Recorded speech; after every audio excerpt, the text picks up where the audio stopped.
We cannot continue this way, Honorable Speaker. And I want to call upon this House that we must take a very strong position against Kenya National Examination Council, against the manager, the CEO downwards of NEC.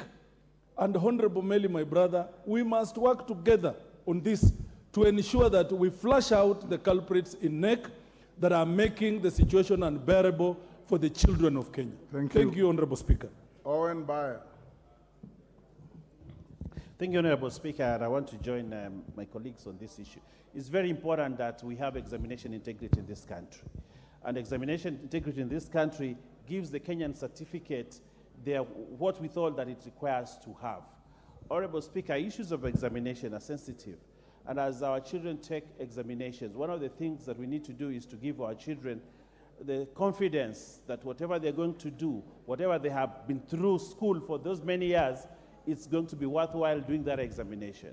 Honorable Speaker, I know that issue of bringing in exams, taking twice in a day. But I also know that the Ministry of Education has taken steps towards shortening the distance between where the exam is taken and the school. In my constituents, for example, I have one sub-county, but I have 4 centers within the same sub-county where examinations will be picked and dropped. And containers have been distributed in this country to the nearest police station. That makes it possible for exams to be dropped and picked in the morning and in the afternoon. So unless there are other cases, but the case in this country is that containers have been put in every police station or where there is an administrative unit where examinations can be picked. So Honorable Mbui, it's not practical that the ministry will say that the distance is long. What is practical and what is on the ground right now, unless he has not visited his constituency recently, there are many centers where examinations can be picked, and that is the position. I thank you, Honorable Speaker. Hassan of Kamkunji. Thank you, Mr. Speaker. And I do support Honorable Mbui's position. It is terrible that in fact in this day and age we seem to be grappling with the same problem that we have had for so many years. It is bad for the students, it's bad for the parents, it's bad for the country, and it's a terrible blot on the consciousness of this nation as a whole. And this is something we must fight, not only in the Ministry of Education, although in the Exam Council, it should be done nationally as well, because this culture of cheating, the culture of shortcuts, is prevalent in our society and in our country. And we can't just blame the students, the parents, and some few members of the National Education Council.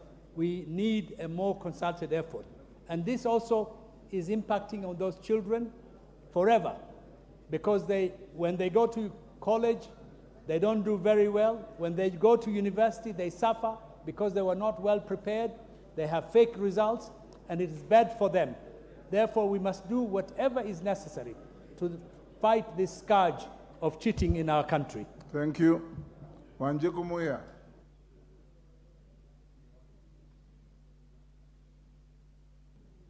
Thank you, Honorable Speaker. Matters of examination are serious matters. And Honorable Speaker, what our Deputy Majority Leader has alluded to is correct but not practical.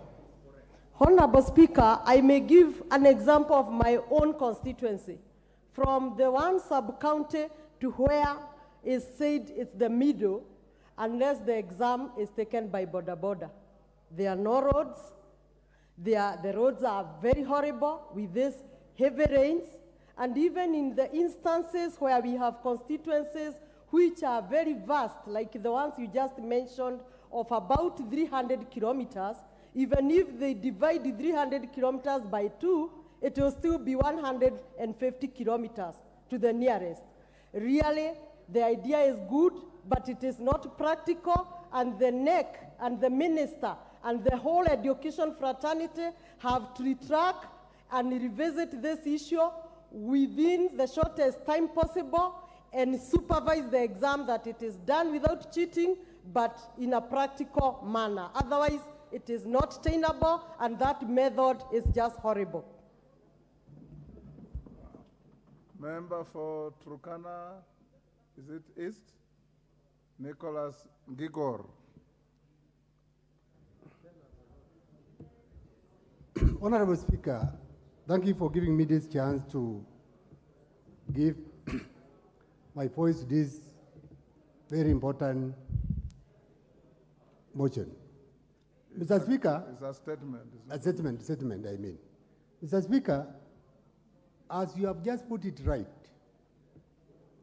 this issue of exam management for this year, it is somehow horrible.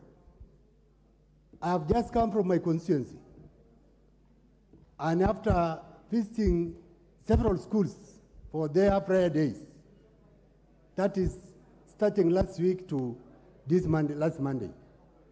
Mr. Speaker, what I was told by the center's managers, those are the head teachers and the principals, they were just giving what it has been mentioned this afternoon here, that the exam management, it has changed. They will be taking morning exams to the center, back to the headquarters of the constituency or the sub-county, then they take the afternoon exams, then they take it back in the evening after the exams of that day. Mr. Speaker, you have just given an example of some of the constituencies or the sub-counties. Let me just give you a live example of my constituency. In 30 seconds. There is a center called Capedo, which is 150 kilometers from Lokori, which is the headquarters of my sub-county. Mr. Speaker, how can the exam be taken from Lokori to Capedo, then back in the afternoon? How many hours? And the journey is a journey of 7 hours from the headquarters of the sub-county to that center. How can it be manageable? Mr. Speaker, this issue must be addressed so that... Thank you. Maclap. We are coming to an end. Mr. Speaker, this is a Ministry of Surprises. Surprise number one, Mr. Speaker, is inconveniencing students and teachers in performing their exams. This is a new surprise in town, and we are not even interested in the CEO of NEC. The minister responsible for education must be held accountable. Mr. Speaker, surprise number two, those of us who come from bandit-prone areas, students are told to leave their school where they have been studying for all these years and go and do exams in another place, an environment that is not known to them, and even how they will eat, how they will survive for the number of days is a problem. Surprise number three, Mr. Speaker, is some of these areas that are very difficult are bandit invested, as you say. Mr. Speaker, as we even talk now in some school, Kabindasu, bandits are actually marooned GSU officers. The security forces are more insecure than the citizens. What about the students? Mr. Speaker, this Ministry of Surprises of even using regulation to introduce changes in education is a problem. The surprises in the Ministry of Education, Mr. Speaker, must be fixed by Parliament so that there is order in the education system and our children will be able to do exams that has quality and integrity that can earn a name in the future of Kenya. I'll give 2-2, then we end there. Member for Narok North. Mama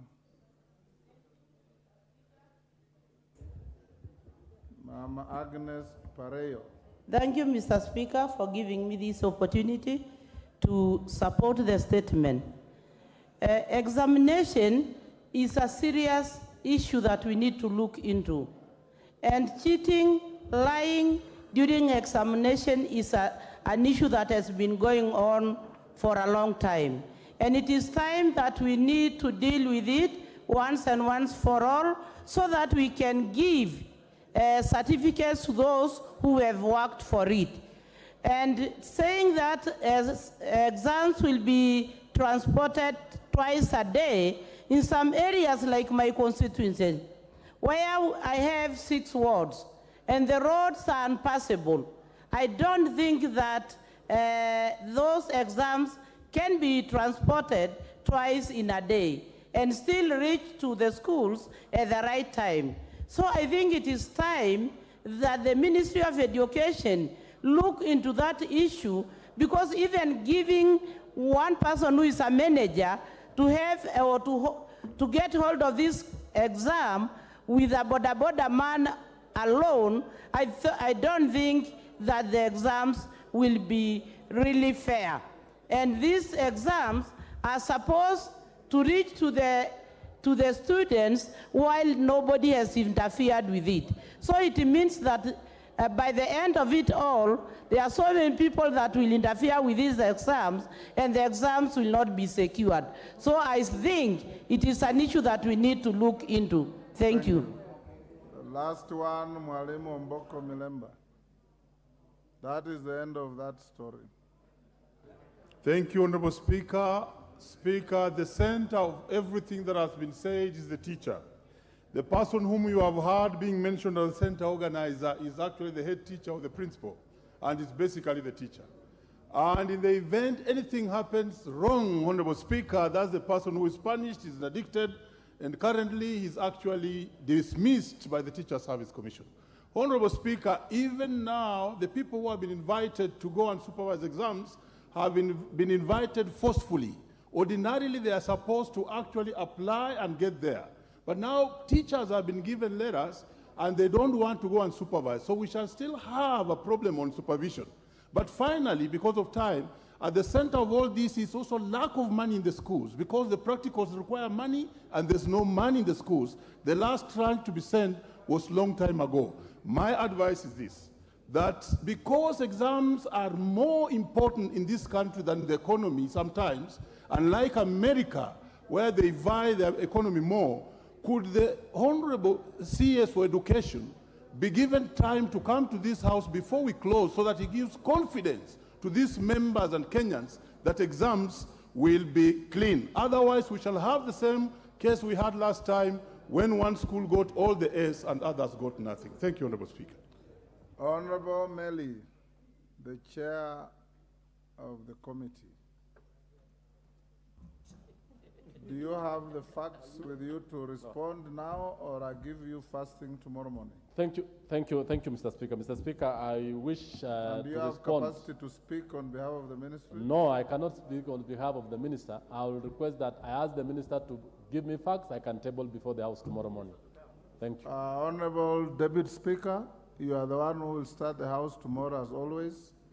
The first shot you'll give to any member is to Honorable Meli to bring a statement from the minister to assuade members and the public from the fears being exhibited, so that we don't deal a psychological blow to our children who are going to sit exams, so that we can encourage them to go and face exams with courage. And on your behalf, my own behalf, I want us to wish all the students who are going to sit exams in the country the very best, so that they can all come out with good results to transition to the next levels. Thank you. Next, as we go to the next order, yes, Kaluma? Not on the same issue? I can't raise the same issue, Honorable Speaker, after your wise decision. Maybe I would have just wished that, because tomorrow we are meeting the cabinet secretaries on the plenary, it could be an issue that may be raised with the office, with Meli, if the response is not satisfactory in the early sessions of tomorrow. But Honorable Speaker, I'm standing before you under Standing Order number 131 of the Standing Orders of the House. Honorable Speaker, that provision permits a member to stand before the House rises to go into the committee of the whole House to address the issues therein. The issue, Honorable Speaker, is that that standing order provision empowers you as Speaker and gives you discretion. Honorable Kaluma. Yes, Honorable Speaker. The order has not been called yet. I thank you, Honorable Speaker. Yes, so you are actually anticipating debate. I'm sorry, Honorable What Speaker. I suggest you do is once the order has been called and the Speaker has left the chair, and you go to the committee of the whole, the chair of the committee will give you the first bite to raise the issue you are raising. I thought, Honorable Speaker, that the issue can only be dealt with by the substantive speaker, not the chair of the committee of the whole. Because otherwise the chair would have to return to your seat to... Okay, let's call out the order. I'll hear you. Yes, sir.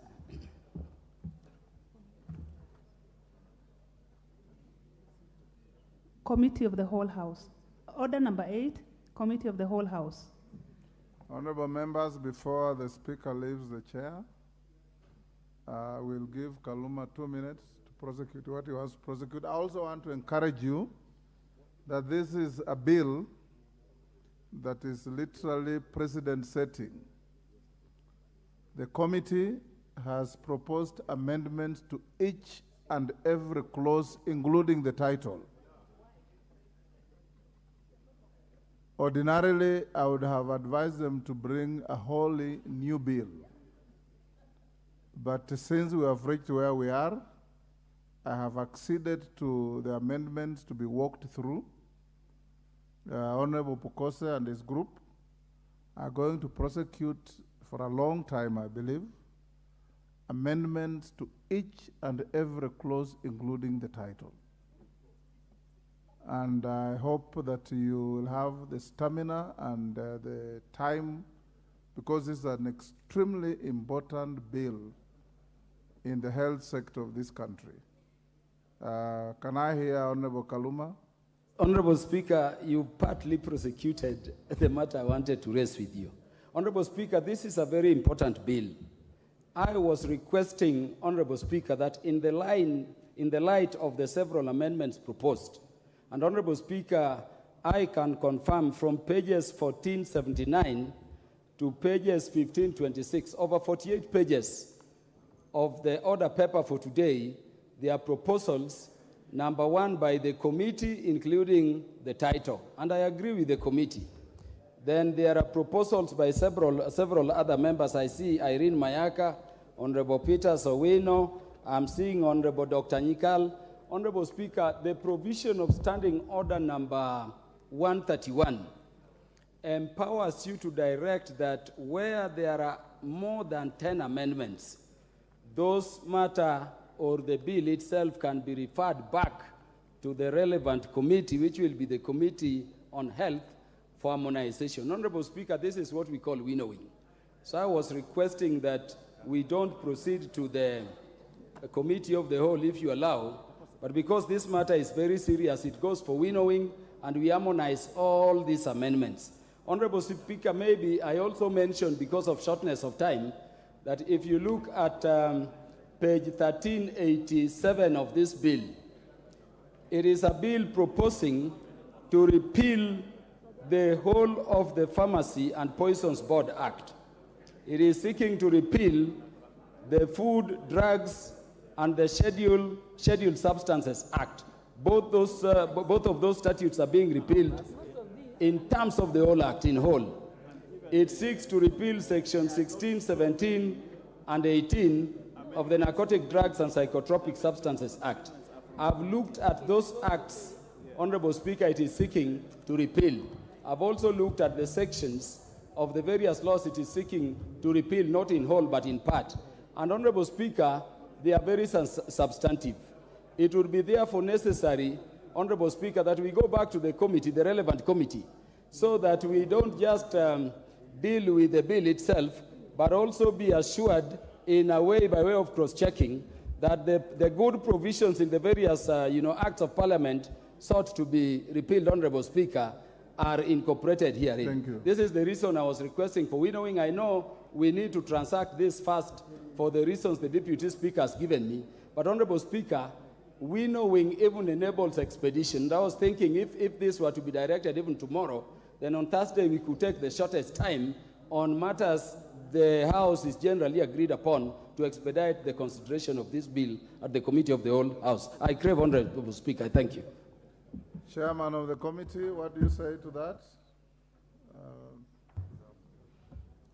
Thank you, Mr. Speaker. Mr. Speaker, having listened to Kaluma, I think you've already given a direction to which this is a very important bill.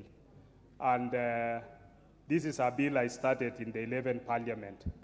And we've gone through when the minister, because it is affecting our department within the Ministry of Health, that we have proposals which we have tried to, as much as possible, to accommodate from the government.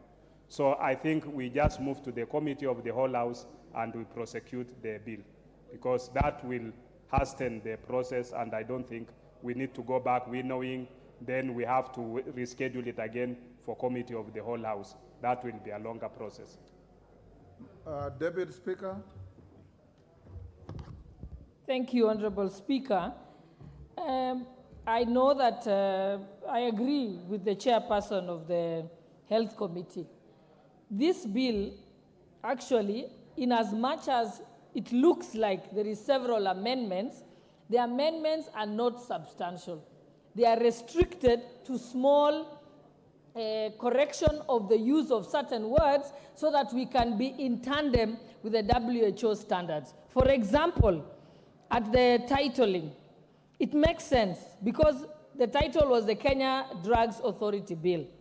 Amending that to say that, to include, I think the new name that they are putting there is the Kenya Health Products and Technologies Regulatory Authority is just to explain what the bill is about. Because, for example, laser treatment cannot be called a drug, it's a technology. So it's just trying to make sure that the bill now is with modern science, where treatment is not by drugs alone, but can also be by technology. It is a more comprehensive explanation. The other amendment, another that I can pick as an example, is the change of the word therapeutic, cosmetic, and is being replaced with dietary supplement.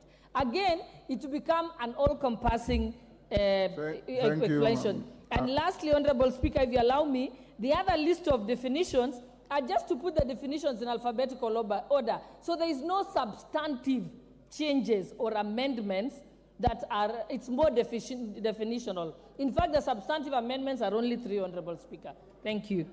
So I propose that we proceed. Honorable members, there are some amendments that came to the Speaker's chamber. I think one from Senior Counsel Otienda Molo, from one or two other members, including Honorable Kaluma. I direct that when you get to those amendments, they all be accommodated.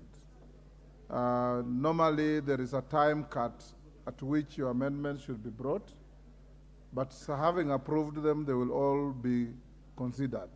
In the event you reach any clause that has competing amendments that are conflicting in nature, the chair of the committee is at liberty to stay that amendment to the next day for harmonization. I don't see any difficulty in that. That's part of our legislative process. So, honorable members will go into committee. Every amendment that I have approved should be and will be considered in the committee of the whole. Will you be upstanding, honorable members?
Order, members.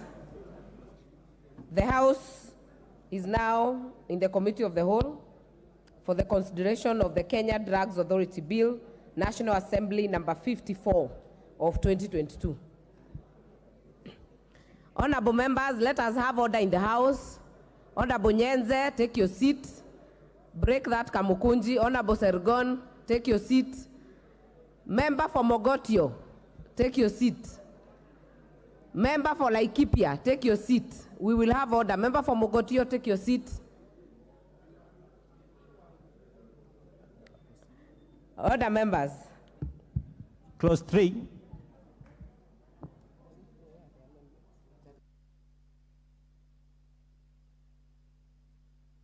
I propose the question that clause 3 be part of the bill. Mover.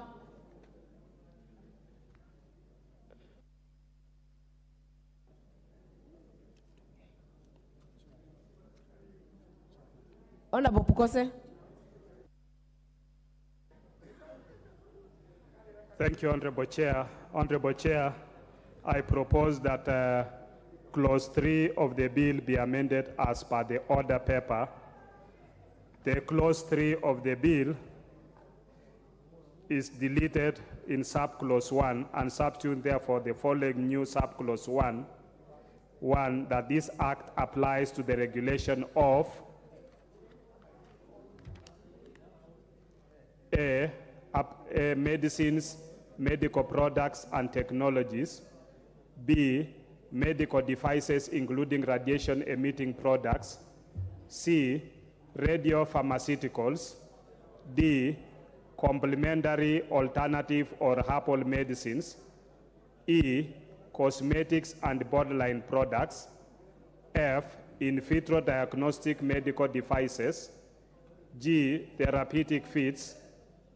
H, clinical trials. I, nutraceuticals and dietary supplements. J, digital health and technologies. K, scheduled substances. L, chemical substances. And M, biological products for use in humans and the starting materials used in their manufacture. This is to comprehensively cover all aspects in the regulation of health products and technologies.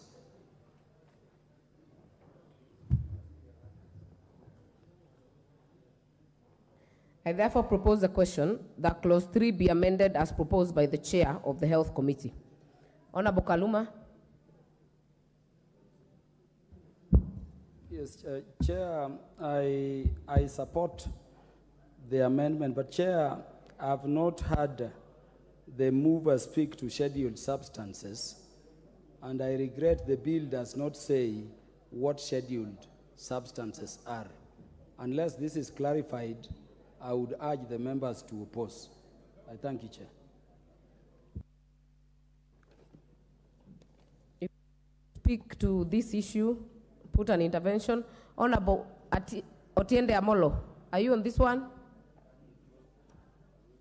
Okay. Chair, do you have a response to Honorable Kaluma's? Thank you, Honorable Chair. Honorable Chair, in A, I'm talking of medicines, medical products, and technologies. What Honorable Kalima need to know is that scheduled substances are medicines. So when we are saying medicines, they are in scheduled substances.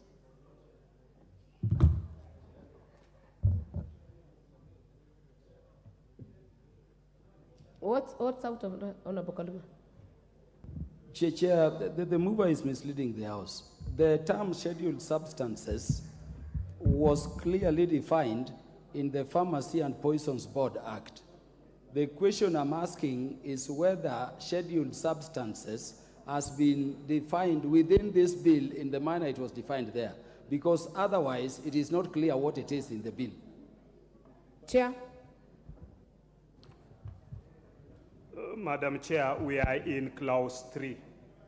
Clause 3 does not talk about definitions. Yeah?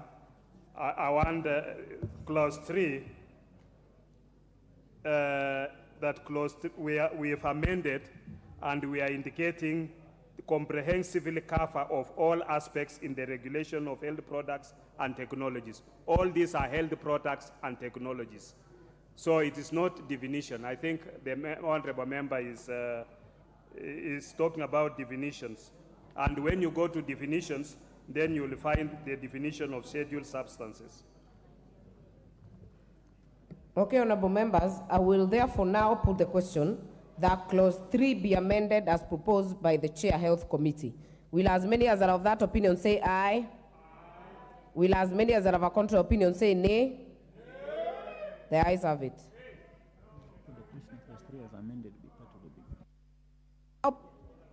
I now put the question that clause 3 as amended be part of the bill. Will as many as are of that opinion say aye? Will as many as are of a contrary opinion say nay? The ayes have it. Clause 4.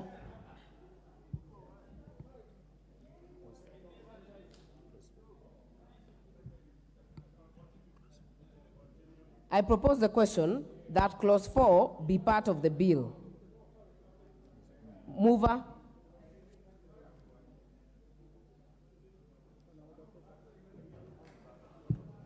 Thank you, Honorable Chair. Honorable Chair, I propose that clause 4 be amended as per the order paper. This is to accord with international best practices on establishment of centralized regulatory authority for health products and technologies.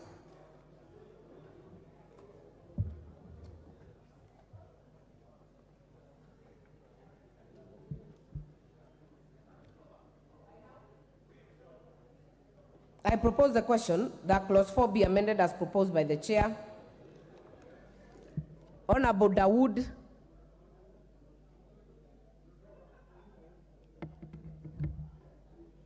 Chair, I agree with the reasoning that the Deputy Speaker had given earlier, that it should encompass all, because technologies are used, and in the drugs title it was not there. So I support, Chair.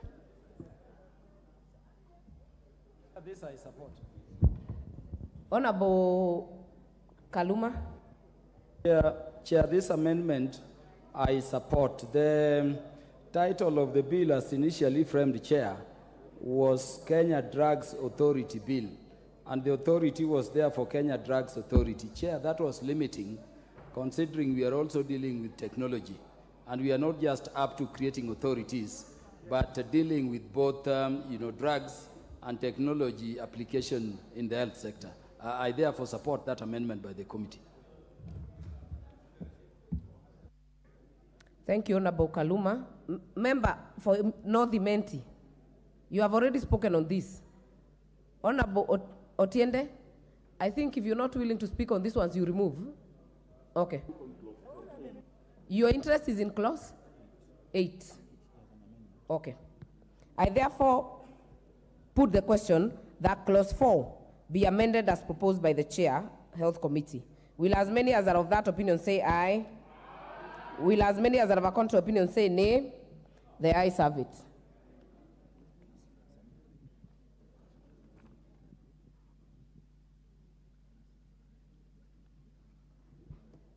I now put the question that clause 4 is amended be part of the bill.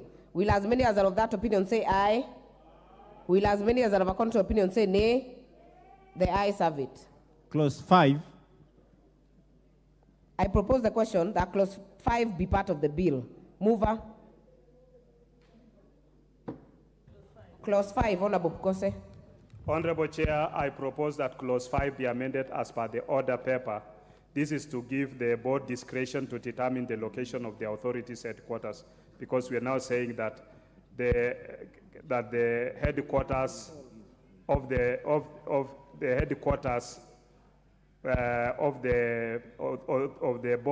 authority shall be in such other place as the board of the authority may by resolution determine. Honorable Kaluma. Yes, Chair, I want to urge the members present that we reject the amendment of the committee so that we have the clause 5 in the bill passed as it is. Chair, clause 5 is very clear. It says the headquarters of the authority shall be Nairobi. This is the manner they are drafted. But the authority may establish branches anywhere in Kenya. Honorable, to leave it to a body of people will be changing each time to determine where the headquarters is, in terms of even resource allocation for construction of that headquarters or where it should be, will be moving with whoever is chairing the board and whoever is in the board each time. I pray, Chair, and I pray, honorable members, that we reject that committee amendment and we make it clear under the law that the headquarters is in Nairobi, but other branches may appear everywhere. Thank you. You made your point, Honorable CNN.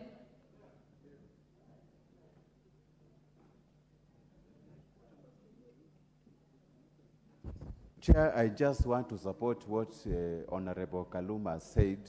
We need to reject this clause because headquarters has to be specifically Nairobi, where we are, and where many of the authorities functions from, Chair. Thank you. Member for Saku.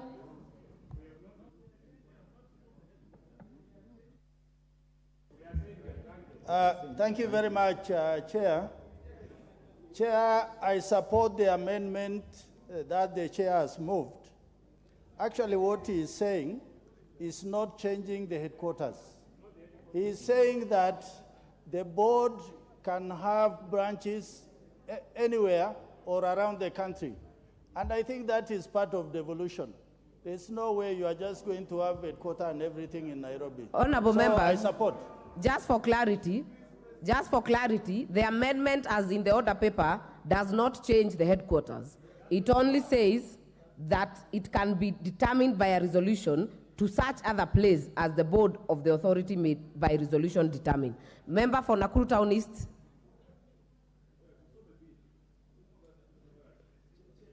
Thank you, Honorable Chair. I arise to support the amendment by the Chair, and totally because there was a confusion. What is written in the bill and what the explanation is coming is like they want to, like the Chair is removing the headquarters from Nairobi. But that is not the case. I support your amendment, Honorable, that branches can be determined by the board. Thank you, Honorable Chair. It can be in bill. I'll give the member, Honorable Basil, member for Yatta. Thank you, Madam Chair. I agree with the Honorable Kaluma that we need to be specific, because it'd be very costly that if we have to change offices every time we have a new resolution. So let's consider that. Thank you. I will hear Honorable Ward Chief. I will give you the last word, Honorable Chair. Chair, the reason why we are supporting this is that the headquarters remains in Nairobi. It is only the branches that can be established in this order that the amendment is saying. Honorable Pukose, kindly summarize this one on this matter. Chair, I want to read to Honorable Kaluma and others what the bill says. The headquarters of the authority shall be in Nairobi. Then we go further to say that and the branches shall be in such other place as the board of the authority may by resolution determine. Those are branches which you are determining, not the headquarters. Honorable Dawood, order members, Honorable Dawood, we will get there. Honorable Dawood. Chair, I agree with what the chair of Health Committee is saying. There is nothing in the bill which is saying Nairobi is not the headquarters, but it is just saying a resolution will be passed to determine where the other branches will be. So I do not understand where the problem is. Honorable Otiende Amolo. Chair, I didn't want to speak to this clause, but I want to persuade Honorable Pukose that on a closer reading of this clause, Honorable Kaluma may be right. Honorable Pukose, and the reason why Honorable Kaluma would be right is the use of the word or. If you read as it now stands, you see, if you remove those words, the headquarters of the authority shall be in Nairobi or in such other place as the board of the authority may by resolution determine. That's how it then flows. Now, then what it means, Honorable Chair, is that we are saying it will be Nairobi or any other place. Now, I would suggest that the way to deal with it is not to debate it too much. The substantive speaker gave us leeway, and if Honorable Pukose agrees, I could propose a further amendment that resolves the issue, which is this. We just, we retain it, the earlier part, the headquarters of the authority shall be in Nairobi, and then instead of the words or, say, but the authority may establish branches in any other place by resolution, you know, so that it's clear that it's the branches that can be established by resolution, not the headquarters. I beg, Chair. Thanks. Honorable Chair, I think Honorable Otinde has a point. Can we hear you, Honorable Kaluma, or Otinde has spoken for you?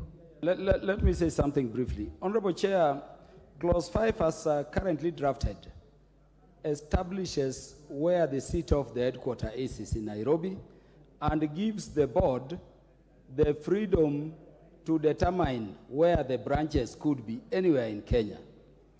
If the amendment by the committee is carried, it will be saying that the headquarters shall be Nairobi or any other place they may determine, but it will no longer speak to the opening of branches anywhere in Kenya. And that is why I was saying, even the proposal for amendment Honorable Tiende Amolo is proposing may not help much, because if they will be saying that the board will by resolution. A board as a body corporate, no doubt, determines by resolution. Let us reject this committee amendment and leave what is in the bill, which is that the headquarters is in Nairobi, but the board retains the mandate and power to determine wherever branches are in Kenya. Thank you, Chair. Thank you, Honorable Kaluma. Chair? Chair, I think the best is we can drop the amendment. Yes. That is good. Yeah, we will now propose it without amendment. I propose the question.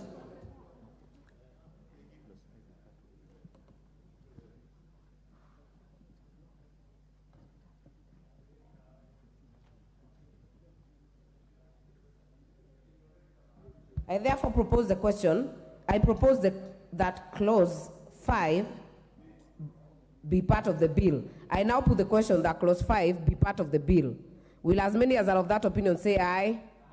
Will as many as are of a contrary opinion say nay? The ayes have it. Clause 6. I propose the question that clause 6 be part of the bill. Mover.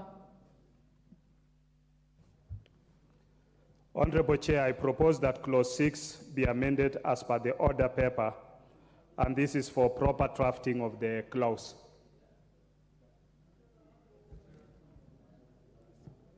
I propose the question that clause 6 be amended as proposed by the chair. Member for Mathare.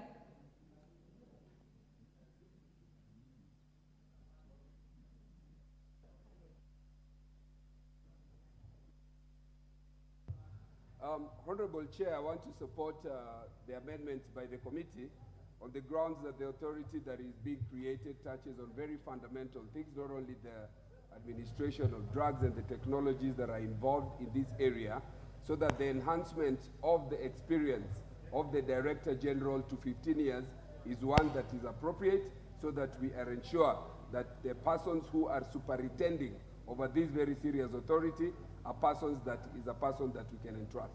I support. Member for Yatta. Thank you, Madam Speaker. If you go to number D4, a person shall be qualified for appointment as Director General if such a person holds a bachelor's degree in pharmacy. Kenyans are learned, so why don't we stick to masters only? We don't need to have first degree as a consideration. Thank you. Member for Homa Bay Town.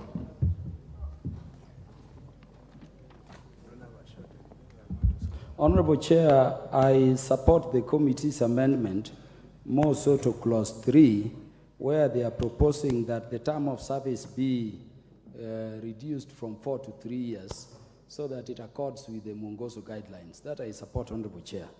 But Honorable Chair, I tend to believe that the qualifications, the academic qualification or the qualification criteria being established in clause 4 is unduly restrictive. Honorable Chair, the Director General is to lead in administration, is not to lead in preparation of drugs, pharmaceuticals, or in the application. Honorable Chair, we are past the time where the clerk of the House, for instance, had to be a lawyer, where the Speaker of the House, particularly in the County Assembly, had to be a lawyer. Anybody who can lead a board in terms of being their executive should be opened for leeway to lead. So I would request the chair to, remove the specification in terms of pharmacy to somebody who has done administration or management, or anybody who has served at management level, including in Parliament here, can be in charge of this body, because they are not the ones to do the chemicals and to manufacture them. I thank you, Honorable Chair. I'll give the chair first. Honorable Chair, to respond to the issues that have been raised. Before the chair, I'll give Member for Seme. I think for part A, it really must, that is one who must be there, that if you really are going to be a Director General, you must have the basics of pharmacy. And that is why you have the first degree. When you come to B, you have actually opened it so that other people, so long as they have that, there are people now who have pharmacy, but they may also have another degree in administration, in law. Those people now are open. But for that one, I think we should leave it as it is. But what is any relevant? Honorable TJ. That is what opens it.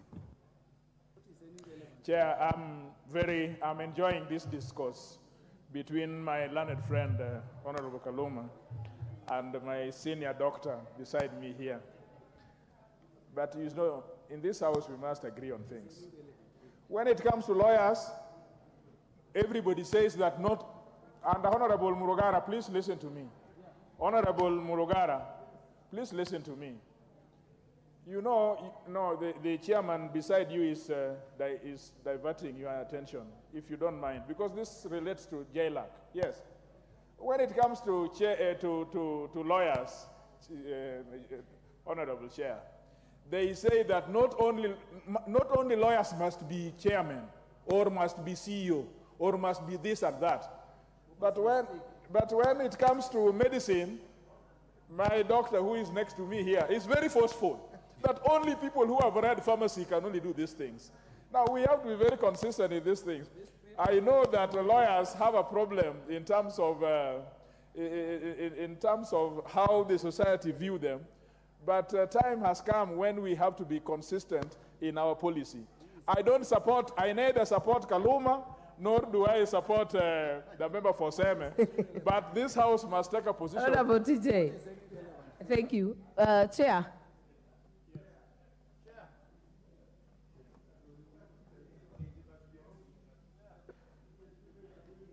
Your reaction to members' issues that have been raised. Chair, this has been subjected to public participation. And when you look at the qualifications, where we are saying holding a bachelor's degree in pharmacy from a university recognized in Kenya, and then that must be a basic requirement, because not just, this is a WHO also requirement for this National Medical Regulatory Authority to be able to qualify for us to be in level 3, maturity level 3. Therefore, you cannot lower the standards for it and just open it to say that anybody can become the CEO of this organization. I think we must also live up to the expectations. Thank you. Honorable Owen Baya. I support the amendments by the chair, Honorable Speaker, and that clause 6 be part of the bill. And I would like to also say that I believe what TJ is saying. where organizations must be led by lawyers, they must be led by lawyers. And where organizations must be led by pharmacists, they must be led by pharmacists. I think we need to professionalize our way of doing things. And therefore, I would like, if an organization needs to be led by a pilot, let it be led by a pilot. If it needs to be led by a teacher, let it be led by a teacher. So let's give the pharmacists the opportunity to lead this pharmaceutical organization. You've made your point. Honorable Gekaria.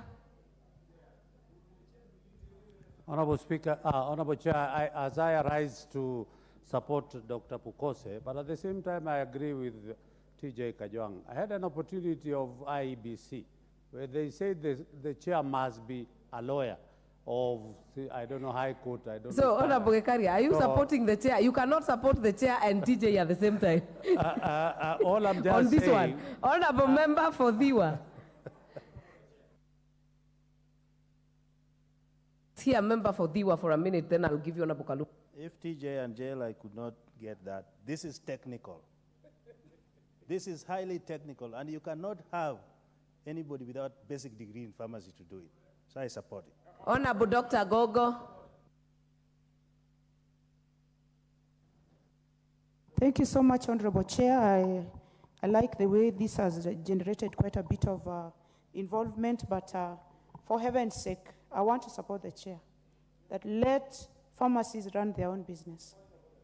And as it were, the qualifications that have been put forth by the chair, I support all of them. When it comes to, Honorable Chair, when it comes to matters where... We will hear all of you members. Just where you have lawyers lead certain organizations, or when it is open to the public, that would do, or any other disciplines. But for this particular one, let us give these pharmacists a chance, for heaven's sake. Thank you, Honorable Chair. Thank you, Member for Rangwe. Honorable Member for Homa Bay Town. And Honorable Kajwang, you have already made your point on this one. Honorable Kaluma. Yeah, Chair, I am persuaded by the Chair that the nature of this work requires a specialized person. But Honorable Chair, may I then request the mover to delete the phrase "or any relevant field" from a university, because if we are saying it should be pharmacists or medics, then what is any relevant field? Would I request, if we are keeping it to pharmacy or medicine or medical related courses, this any relevant field opens it wide. Could it be removed? I thank you, Honorable Chair. Honorable members, let us be orderly. If you're willing to speak on these interventions, Member for North Imenti.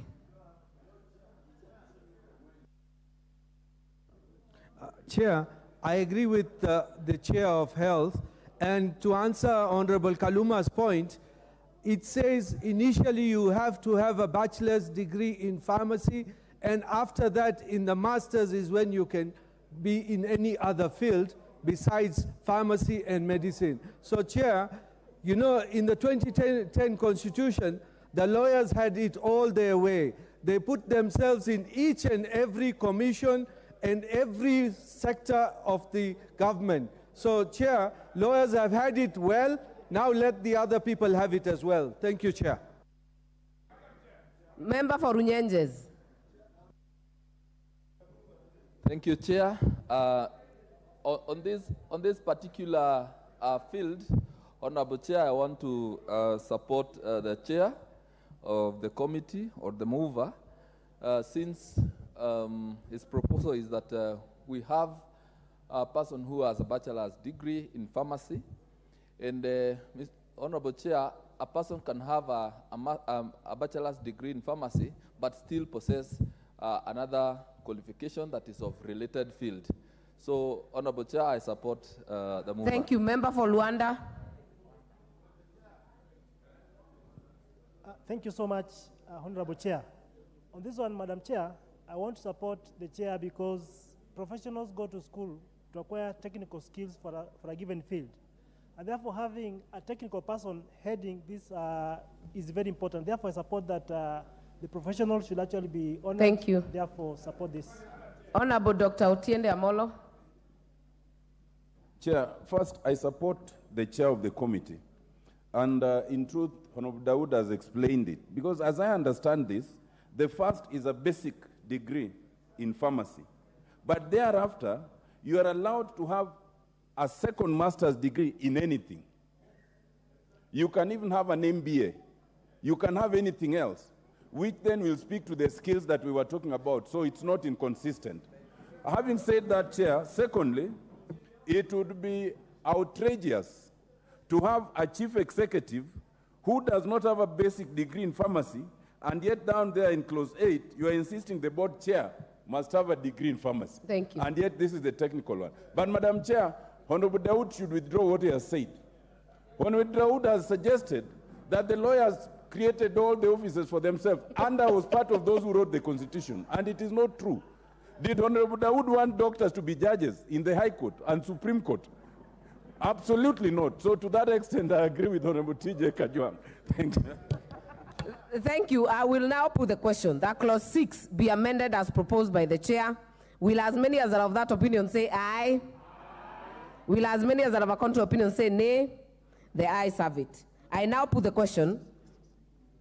Before I put the global question, there was a proposed amendment by Honorable Oluoch, Anthony Oluoch. But the import of carrying the proposal by the chair makes yours fall, Honorable Oluoch.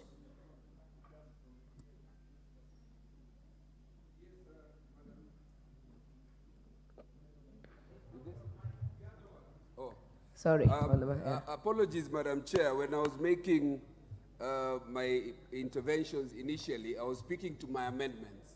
I later realized that the amendments were the amendments as put in the order paper by the chair and the committee. My issue was on clause 6, particularly the clause that deals with, I think, C, that deals with the 15 years experience.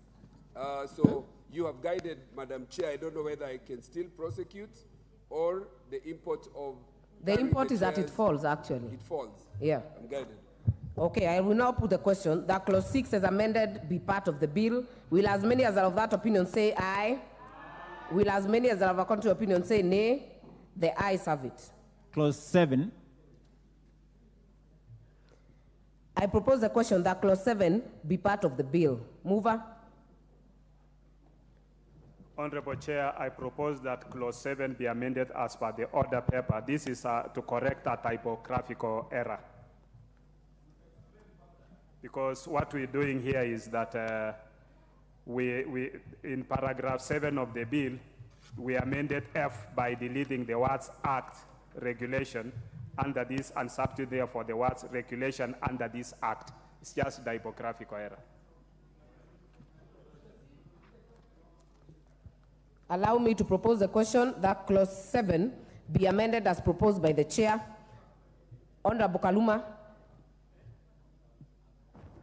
Honorable Chair, this clause requires further amendments, and it is the clause I'd signify to the Speaker would propose amendments for.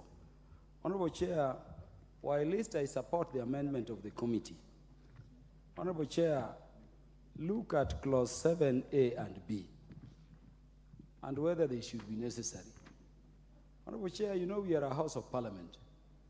We cannot be sitting to be legislating against ourselves even where it is not necessary. Honorable Chair, when you say a person shall not qualify for the position of Director General if the person is a member of Parliament or is a member of the County Assembly, number one, can you qualify if indeed you are sitting? I'm saying that in addition to the amendments the mover is proposing, clause 7A and B be also deleted on its own moving, because it serves no purpose. It is obvious I cannot engage in any other thing under the Constitution if I'm a member of Parliament. You cannot engage in any other thing from which you can gain under the Constitution if you are a member of the County Assembly, because in both cases you are a state officer under Article 260 of the Constitution. So this spirit in which as Parliament we keep shouting against ourselves, even where it yields no substantive benefit, is not necessary. I therefore support the mover's amendment, but I request him to further amend clause 7 by deleting subclause A and B. If he does not, we will reject the whole clause. I thank you, Chair. Let's start with the member for Madare. Are you on this? Yes, Madam Chair, I was particularly, I had a proposed amendment to begin with, and I support the part that seeks to add the word persons with disabilities on the question of, in terms of its being in compliance or in tandem with the provisions of the Constitution. So to the extent that it would seek to include the persons with disabilities, I would propose or agree that the issues of persons with disabilities be included. Thank you, Honorable Owen Baya. But I'm not sure you're prosecuting the same issue. Yeah, Honorable Speaker, Honorable Baya. I'm wondering where those amendments by Kaluma and Olocha, because what we have on clause 7, we do not have any amendments by Honorable Kaluma. Are we on clause 7 or clause 8? 7. Okay. Yes, on clause 7. Does he have? But where are the further amendments? No. I understand the idea of further amendments. But they're not on record. They're not on record, those amendments. Where? Where are they on record? Honorable Tiende. Thank you. Chair, I want Honorable Kaluma, let me help Honorable Owenbai understand the earlier ruling by the substantive speaker. Yes. As the speaker ruled, there are some of us who had written for amendments, but they were not incorporated in this order paper. But the speaker ruled that we can introduce them, including one that I will introduce, because the speaker had accepted them. That is why Honorable Kaluma is able to suggest a further amendment. But in any case, sometimes when it is necessary to help an omission, and provided the mover is in agreement, there is no harm in introducing a further amendment if Dr. Pukosi agrees. So let me say two things, Chair. First, I agree with Honorable Kaluma to this extent, because necessarily, once you are serving as a member of parliament or a member of the county assembly or in the county executive, you cannot hold another office such as this. So whether you state it or not, you are not qualified. But to mention it, it's as if there's something particularly against a member of parliament. Because we could as well have mentioned that if you're a cabinet secretary, you do not qualify.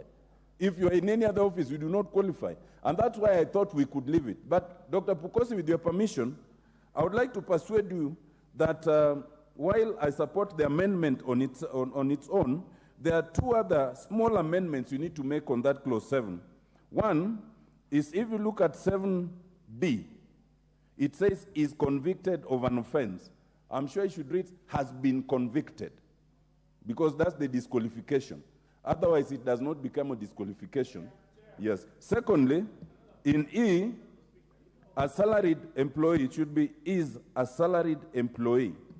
I would persuade you to consider those two further amendments. Thank you, Honorable Tiende. Maybe for the people with, for the members with other amendments, I have here that has been given by the speaker from Honorable Tiende. Honorable Kaluma, I would like to know whether yours is on record, the amendments, so that we also consider to be on record. Honorable Kajwang.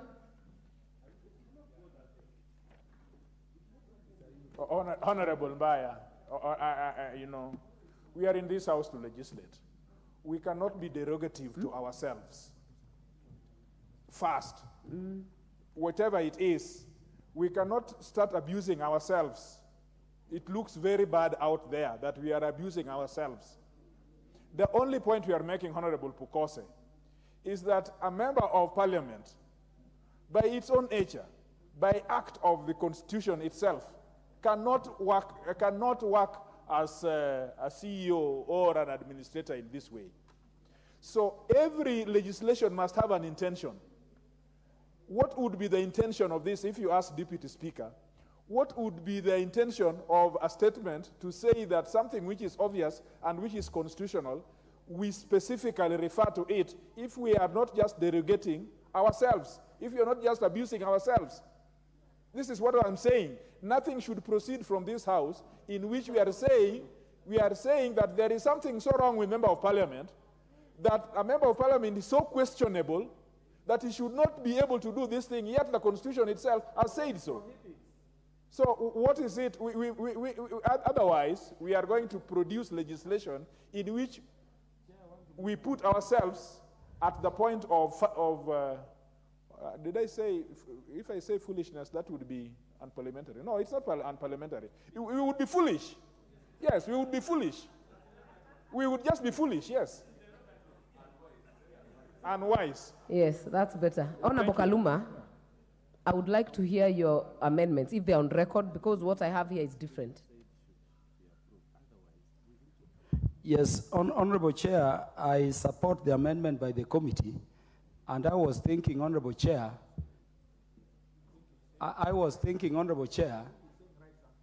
yes, Honorable Chair, I was thinking that the best way to approach it,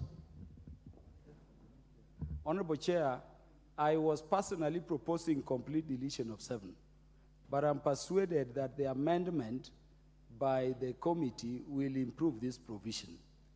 I would therefore suggest, in line with our standing orders, that you first put the question in relation to the amendment by the committee. Then you allow me room to move an amendment instead of deleting, to delete 7A, B, and to add the word has at D, so that it is a person who has been convicted, not is convicted who is unqualified. So I would propose, Chair, that the right procedure is that you put question on the amendment by the committee, then you permit me to move the amendment instead of deleting. So, Chair, Honorable Kaluma, you'll be moving an amendment, a further amendment to the amendment. That then will be a bit neater. Okay, members, I will put the question that clause 7 be amended as proposed by the chair. Will as many as are of that opinion say aye? Will as many as are of a contrary opinion say nay? The ayes have it.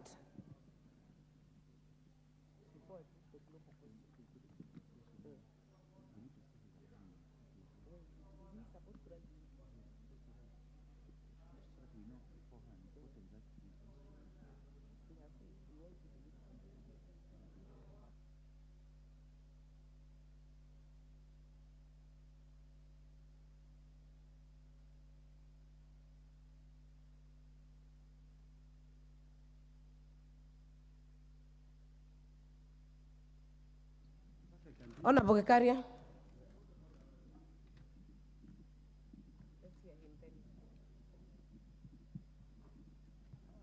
Thank you, Honorable Chair. Just to get your guidance, Honorable Chair, so that for purposes of procedure and moving fast, what Honorable Kaluma was asking is for the chair to move a further amendment as the chair, if he agrees with Kaluma. Instead, if that would happen, then it would be faster, instead of asking again Kaluma to go and move a further amendment.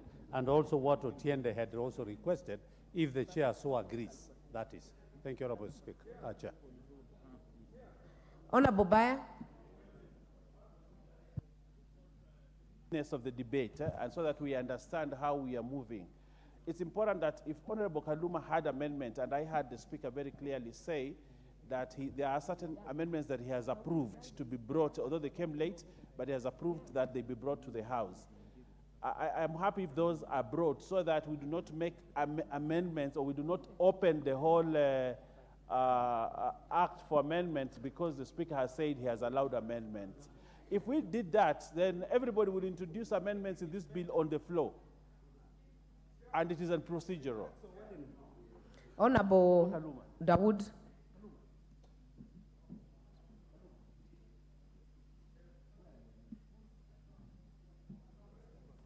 Just to guide the House members, there were some members who submitted amendments late.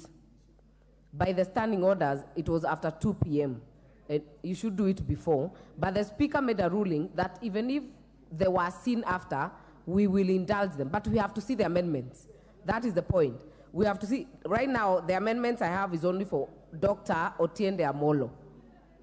Member for North Imenti. Chair, I would request the chair to make a slight amendment what Dr. Amolo has suggested and Honorable Kaluma, where it says, is a member of parliament who can get it on resignation.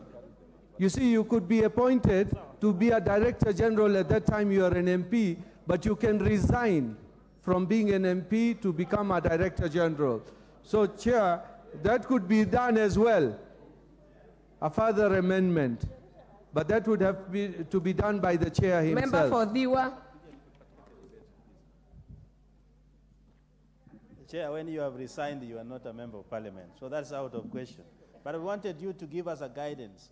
These amendments coming from the floor all the time, we will not finish this. But if they were submitted, as the Speaker said, let's have that guideline. Yes, let's have them.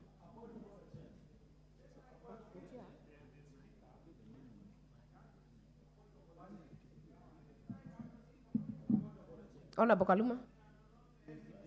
Yes, Chair, I'd submitted my amendments through the committee clerk, Madam Malina Hiro. I think she has gone to check them at the desk of the Speaker. But may I then say this, Honorable Chair? Honorable Chair, may I therefore move, as we wait for that amendment, that you declare Clause 7A and B outright unconstitutional and they be annulled from this bill. And I'm saying this, Chair. These clauses say that if you are a member of parliament, in clause A, and in B, if you are a member of the county assembly, you cannot be the Director General of the authority being proposed here. Honorable Chair, I'm saying this is unconstitutional under a petition because under Article 260 of the Constitution, a member of parliament and a member of the county assembly are state officers. And under Chapter 6 of the Constitution, a member of parliament and a member of the county assembly are already disqualified from holding any other position from which they can be in gainful employment. So that this provision flies in the face of the Constitution straight away. That without even amendment, Honorable Speaker, Honorable Chair, I request that this Clause 7A and Clause B be removed. Lastly, on Clause D, Honorable Chair, when you say is convicted, when you are drawing a law in relation to qualifications, this means you'll be waiting for them to be convicted upon taking the job. And so it should be, has been convicted. So if they are not being amended as we wait for our copy of the proposed amendments, Honorable Chair, would you declare them null and void, in which case you don't need to nullify them yourselves, and you put the question, we pass this clause with those amendments. Honorable Kaluma, you know you're trying to bring your amendments through the back door because I've not seen them. But I'll give Honorable Elachi, then I'll give the Chair. Thank you, Chair. Chair, I just want to support that indeed for this House, looking at how members of parliament have been treated in other appointees, where we made sure we said a member of parliament cannot be either a commissioner until 5 years, it has really affected many of the members who have left this House.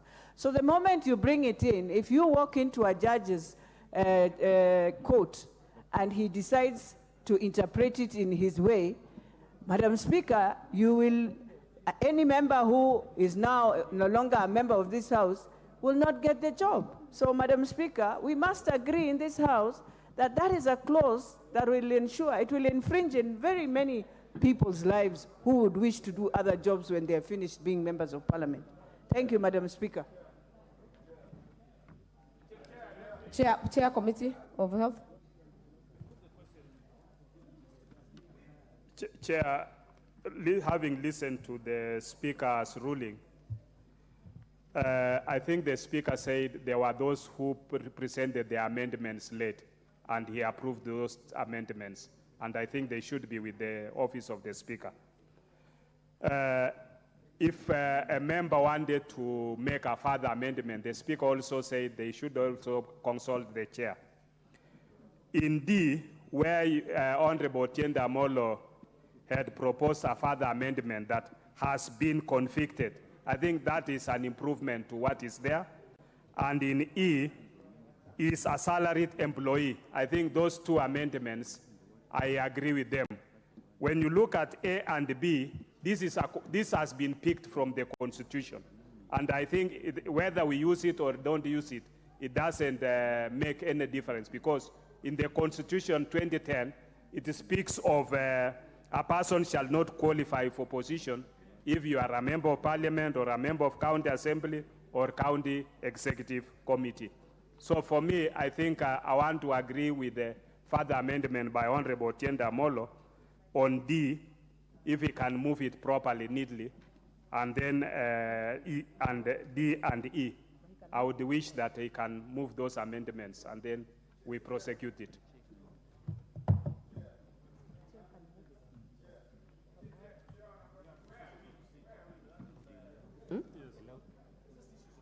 It's just procedure.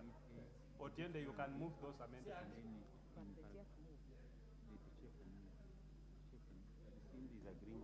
Honorable Chair, Honorable Pukose, if I hear you right, Honorable Pukose, and maybe Honorable Gladys, please give us a minute. I talk to Honorable Pukose for a minute. Chair, if I hear you, you are agreeing with the amendments that have been proposed on D. On D. Honorable Kaluma, I have your amendments from the table office, and yours was to delete the whole entire clause 7. Yes? Clause 7, that it was to be a deletion. Yes?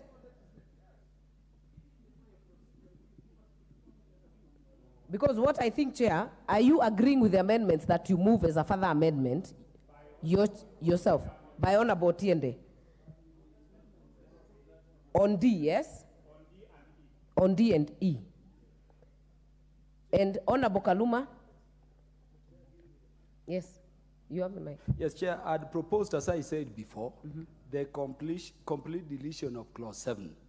But you remember I said, if there is improvement, we may go from deletion to sustaining it.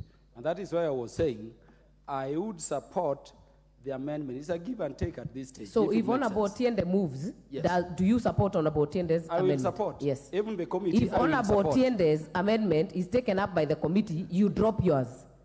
Is that what you're saying? I will drop mine, but I will also seek a further amendment to clause 7 by deleting A and B. Okay. And if they don't do that, you will allow me to move it. Honorable Otiende. Yeah.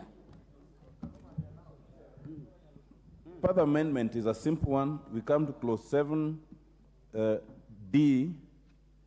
Instead of saying is, we delete is and say has been.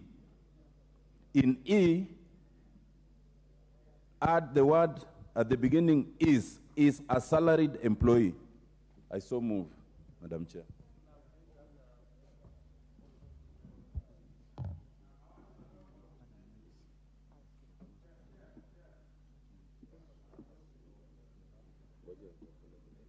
Therefore, members, I propose the question that clause 7 be amended as proposed by Honorable Otiende Amolo.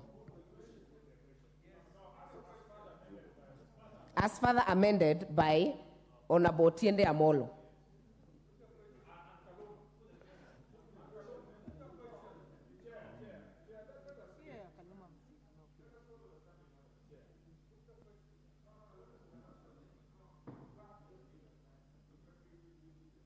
Honorable members, there is a leeway for debate at this point, so it's okay. Yes. Honorable TJ, what is out of order? What's out of order is how we are following our standing orders. We are in a conundrum. Honorable Otiende Amolo has made a proposal, and he had already written that letter, and you have it. So his amendment is correct. Honorable Kaluma also has an amendment, and he has written it, and you are with him. Whether it is deletion or not, if you go to the standing orders, the priority one must follow, in my view, is that we start with what is the hierarchy of those amendments. So if we start with Honorable Otiende's, then as further amended by Honorable Kaluma, because Kaluma intended to delete the whole thing. So he can be heard on any of those sections that we are talking about, just in case that he had written his letter to the Speaker, which he has confirmed he did. And so I want to confirm what has not been said here also, is that if you say that members of Parliament and members of County Assembly should not do or should do something, it is also discriminatory. Why are you choosing members of Parliament? Why are you not talking about cabinet ministers? It is discriminatory. The law itself is unconstitutional because it is discriminatory.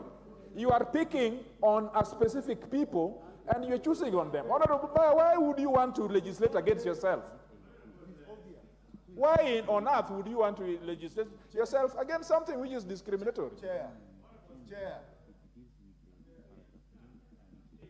Honorable TJ, I think you're preempting because we have agreed, and I heard Honorable Kaluma very well, that Honorable Tiende will move a further amendment on D, and you will move yours as amended on A and B, then we will put a global question.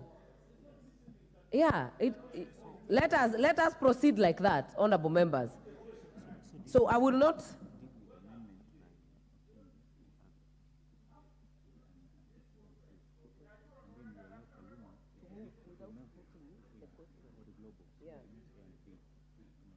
Honorable members, how we will proceed? I will put the question on the further amendment by Honorable Tiende.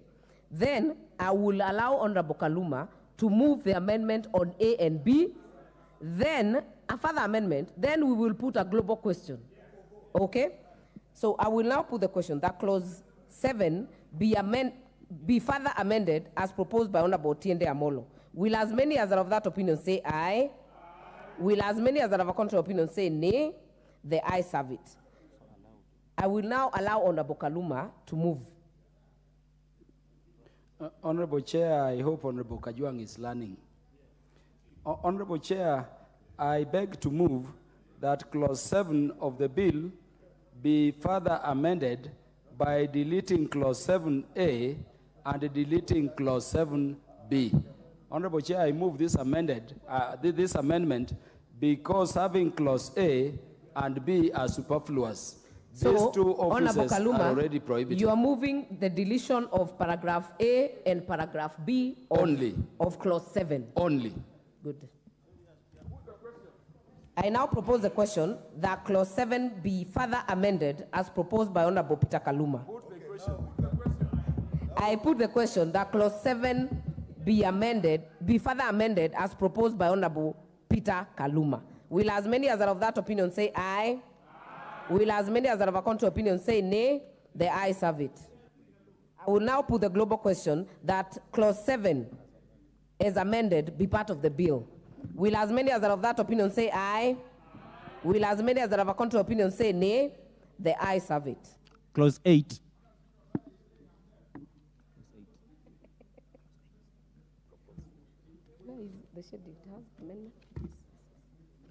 I propose the question that clause 8 be part of the bill.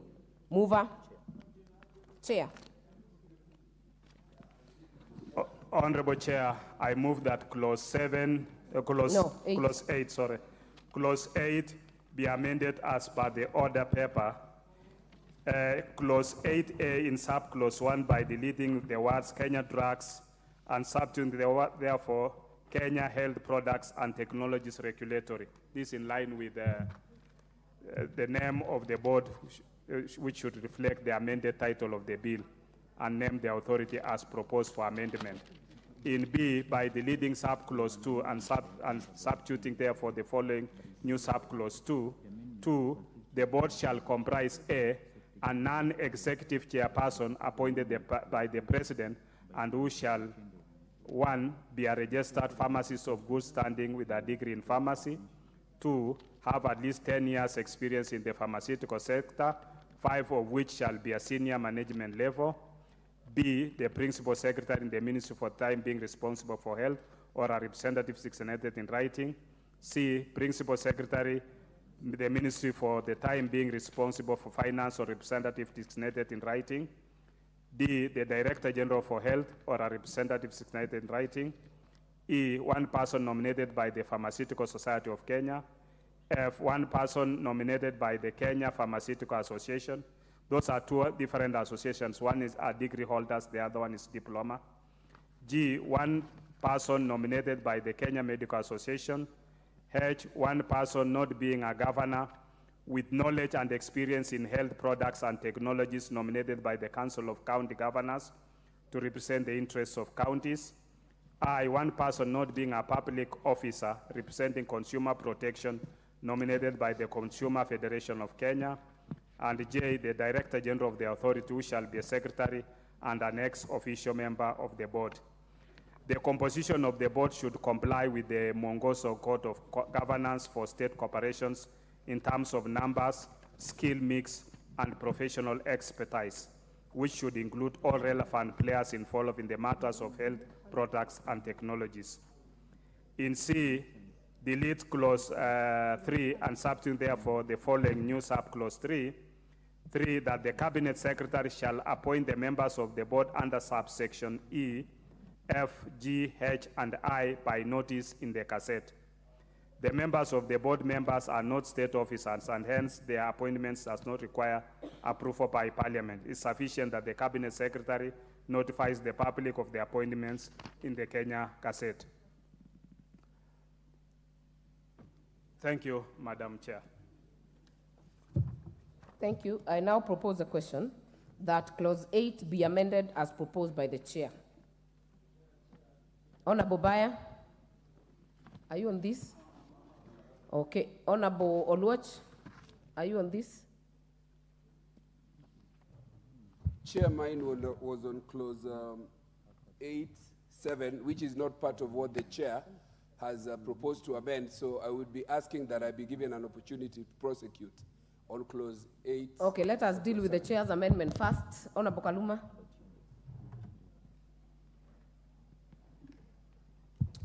Yeah, Chair, these amendments by the chair is diluting very good provisions already put in terms of qualifications and the appointment process for both the chairperson and the members. Honorable Chair, you know these board chairs and the other appointments have been tribalized in the recent past. Honorable Chair, we were just debating the other day here the matter of employees at Kenya Revenue Authority. Honorable Chair, you see also what is happening at Teacher Service Commission, where some areas have employed teachers up to those who graduated in 2022, regions like mine up to 203. Honorable Chair, this is why we need, for instance, clause 8, subclause 3, which says when you are going to deal with the appointment of the chairperson and even the members of this important board, and let us agree it is very important, let us subject them to parliamentary approval to confirm that those ideals undergirding public service in terms of the face of the nation and the qualification set are adhered to.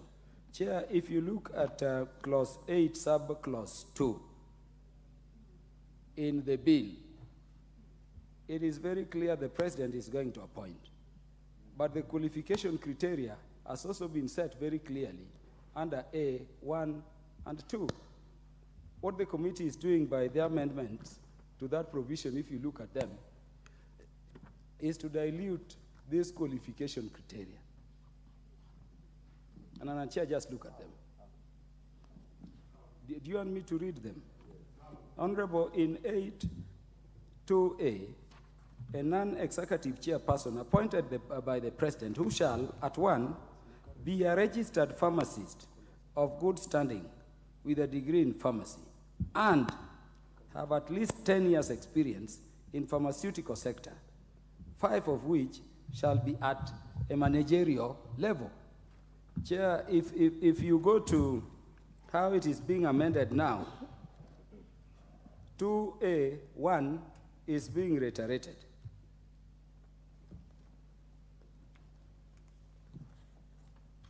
I hope the chair is with me. It is a repetition.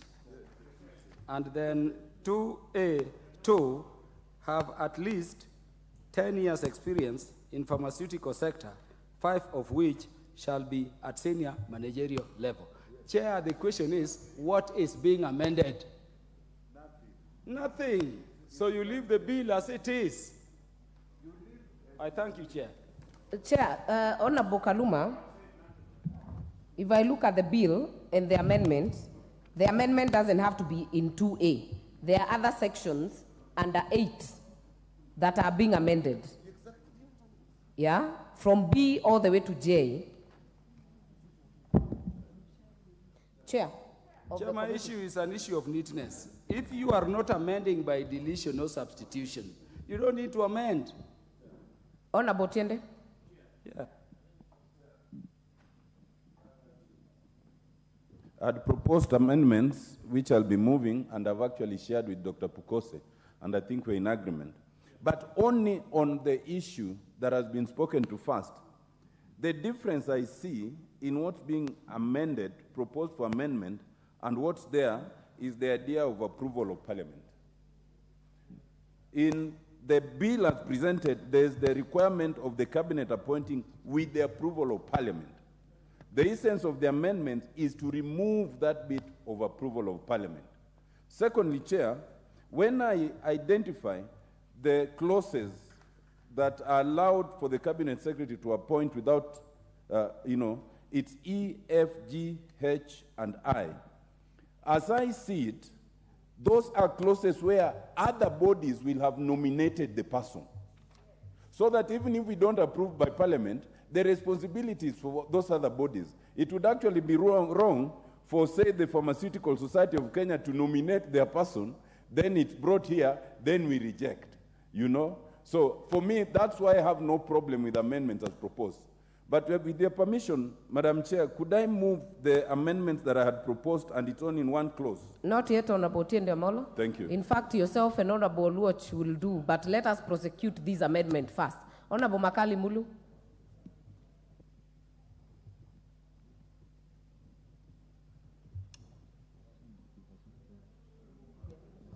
Giving me another one. All right. Honorable Chair, I've listened to the proposed amendments, and I have concerns with the chairperson's qualifications.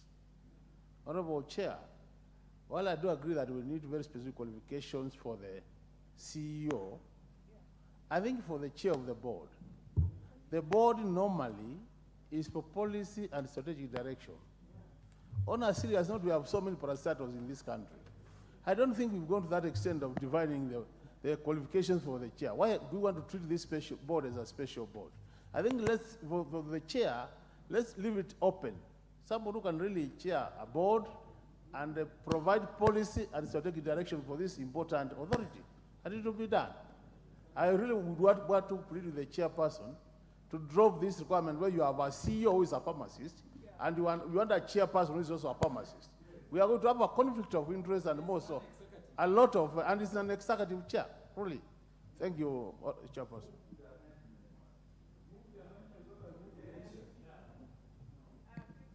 Chair. Before the chair, Honorable Gikaria. Honorable Chair, I stand to support the amendment by the chair. Honorable Speaker, if I look at even in other areas, I think the president, actually it came today in the morning when we were looking at a bill. It is the president who appoints a chairperson, and that should not change with this only. And others, it is where he appoints the chairperson. So I totally agree with the chair, Dr. Pukose, on this, that we leave it. And secondly, as Kaluma had indicated that there is nothing to amend, I think the order paper reads very clearly that by deleting sub-clause 2 and substituting with a new, so I think what Honorable Dr. Pukose, the chair of Health, has said, I totally agree with it. Thank you, Honorable. Member for Seme. Chair, there's a principle here I would like us to look at. It's very general, not just here. The issue where we are saying that the chair needs to be a pharmacist, and then we put years of experience in management. The truth is, most of us can actually manage. And when you go to get management, you can manage anything. But the other truth is, if you are managing something where you have an experience in, it is totally different. In fact, if you have people at a higher level, say the chairman's level, who has no inkling in what the technical issue is, basically the people who then run the institution are actually the directors. And many times we have experienced, we have seen it in the NHF, we have seen it everywhere, where they actually misdirect the chair because the chair depends on them for understanding the intricacies. So what I support is that at this level of chair, the need for management and experience in management is key. But what makes that important is your past experience in the same field. So I think it's a principle that we should hold when we'll be having others. So actually, that was the committee's position, and therefore I support the committee's position. Honorable Elachi. Chair, while I agree and disagree, this is a board. And in every board, we believe that every person brings in different ideas and how to build this board. Now, you've given us all who have just pharmacists. What about the trends that are happening in the country? What about an IT person? What about, because I believe in every board, that is why the boards are put, you must have different, you must have a financier, you must have, but if we put everyone from one, and let me ask, the ones who are going to be appointed by the cabinet secretary, so those ones, and you know today you have this one, tomorrow you have a different one. I believe the chair can have good governance. Thank you, Honorable Elachi. Honorable Baya. I want to agree with Honorable Dr. Nyikal, who has been at once a principal secretary and also Director General of Medical Services. Gentlemen and honorable members, I want to say this. If you look at the people that are coming in, E, F, G, H, there are people who are well versed in these areas, very well. You do not want to put a chair that who will be the only person who has no knowledge on pharmacists. He will be swamped by the ideas of these people. And you also do not want to put a director general with a chair who may not even understand. I want to push that principle that pharmacists manage this organization in such a way that the board chair needs to even be a stronger pharmacist than any other person there for us to ensure the problems we have in this country in some of these parastatals is where we have people who have no knowledge in the areas they are appointed in completely managing entities, and you think that you'll have efficiency. Honorable Chair, we need to put our stamp down and tell them that pharmacists, if we are going to have a director general who is a pharmacist, the chairman should even be a more qualified pharmacist. Honorable Speaker. Honorable Member for Nyeri Town, Honorable Maina Mathenge. Thank you, Chair. Chair, I'm a member of the committee and I'm supporting the chair's and the committee's amendment. Chair, the practice of pharmacy is not any other ordinary practice. We are putting our own lives on the line. We are putting the lives of our people on the line.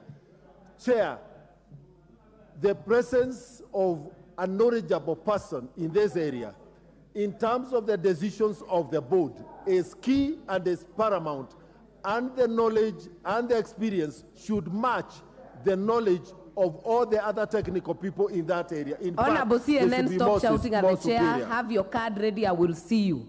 Honorable DMM, you are finished? Thank you, Chair. Okay, the next one I'll give the member for Kiminini, Honorable Bisau Kakai. Thank you, Chair. While I support what the chair has brought on the floor, I'd also like to state that the problem we have today in the medical sector is an issue where we talk about pharmacists without looking at the end of the chain. If we are talking of a pharmacist with some medical supply chain experience, is good. Today we are talking of medicine in our warehouses, whereby yes, you get a pharmacist, drugs are there, they can even tell you the composition in terms of chemical composition, but to move it from point A to point B, to ensure that there's a steady supply chain. So to me, Chair, I would wish that yes, we talk of a chair who is a pharmacist, but with some medical supply chain experience, so that you merge the two. We get a chair who understands the composition of the drugs and the items, but can also ensure that the items move to the place. You've made your point. Member for Tinderet. Chair, I rise to support the chair of the committee and what the majority have just put it. The problem we have in KEPSA is a result of appointing non-professional officers, people who do not understand some of the issues that are going on. If you don't have a pharmacist to understand pharmacology and the drug chain in the whole sector, it will actually be a problem. I want to ask that the members, we support what the chair has just put across, and it is actually very self-explanatory and is very clear. I thank you, Madam Chair. Honorable Kaluma. Chair, Clause 8 speaks to the appointment of a non-executive chair by the President. Remember, Chair, we had said the Director General is the Chief Executive. It's a technical person. The non-executive chair, the word non-executive is being put there so that it's not in terms of execution or enforcement. His is to give leadership and to chair. We cannot be restricting the President so much that the board cannot operate other than with a pharmacist. Chair, I anticipate a board. If you can chair this house in plenary the way you are doing so well, Chair, why can't you chair this board? Yes. We are seeing a situation here, Chair, if you look at Clause 5, Clause 6 going down, where work is being made for pharmacists. The initial Clause 5 included even engineers, because we had even medical technological appliances and equipment. That one has been deleted. Pharmacy everywhere, including in chairing a meeting. What are you doing now, Chair? You want to be informed by the Deputy Speaker? I request that we either delete Honorable this, Kaluma, or Chair, you allow me want to be move informed? my amendment to delete this entire Do you want clause. to be informed by Honorable Gladys Boss, the Deputy Speaker? The Honorable Speaker taught me I'll always be glad to be informed. Honorable Gladys Boss. Yeah, thank you, Honorable Speaker, Chairperson. Yes, I think we are losing the objective of this particular bill. The objective of this bill is to move Kenya from maturity level 1 to maturity level 3 at a minimum, but we actually want to achieve maturity level 4. The reason why we have not achieved maturity level 3 is because, according to the WHO global benchmarking tool, we are allowing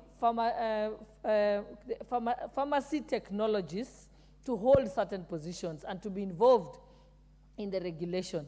All we are doing by putting the word pharmacist is to ensure that we meet the WHO standards. That way Kenya can become competitive and be able to sell its drugs manufactured in Kenya to the entire world. At the moment, we are only selling to Uganda and maybe Burundi. And if you, just for you to tell you, Kenya's regulatory capacity now, as our law is, if we don't amend this today, we are going to remain at the maturity level 1. I can tell you which countries are maturity level 1. Somalia, Burundi, Uganda, and Kenya. Currently, the countries that are maturity level 3 is Egypt, South Africa, Tanzania, Ghana, and Nigeria. And today, Tanzania, within the next 6 months, will be maturity level 4. Within the next 6 months, Rwanda shall be maturity level 4. So Kenya shall lag behind and never be able to export its drugs manufactured here in Kenya. All because, and vaccines, all because we have not made sure that we are at WHO standards. So this is not trying to put anyone out of work. We are just trying simply to become a pharmaceutical manufacturing country that is capable of exporting. That is the bigger picture. We don't want Kenya to lag behind on this particular point. And in fact, if you want to confirm, Kenya has been trying since the last parliament to achieve this status. And in fact, I can bring the attention of Honorable Kaluma to what we call Kenya's Strategic Health Plan. If you read it, since the last parliament, we've been trying to achieve that. And I must commend the chairperson of the Health Committee because he is trying to make sure that we achieve something we have failed to do in the last 6 years. And for that, I kindly persuade Honorable Kaluma to rethink and be guided. Honorable members, allow me to put the question on this. I put the question that clause 8 be amended as proposed by the chair. Will as many as are of that opinion say aye? Aye. Will as many as are of a contrary opinion say nay? The ayes have it. We have another amendment. Honorable Tiende Amolo, your amendment by this being carried, yours will fall because you wanted to amend you wanted to amend paragraph J, and the import of this being carried is that yours is dropped. Honorable Oluoch, yours falls.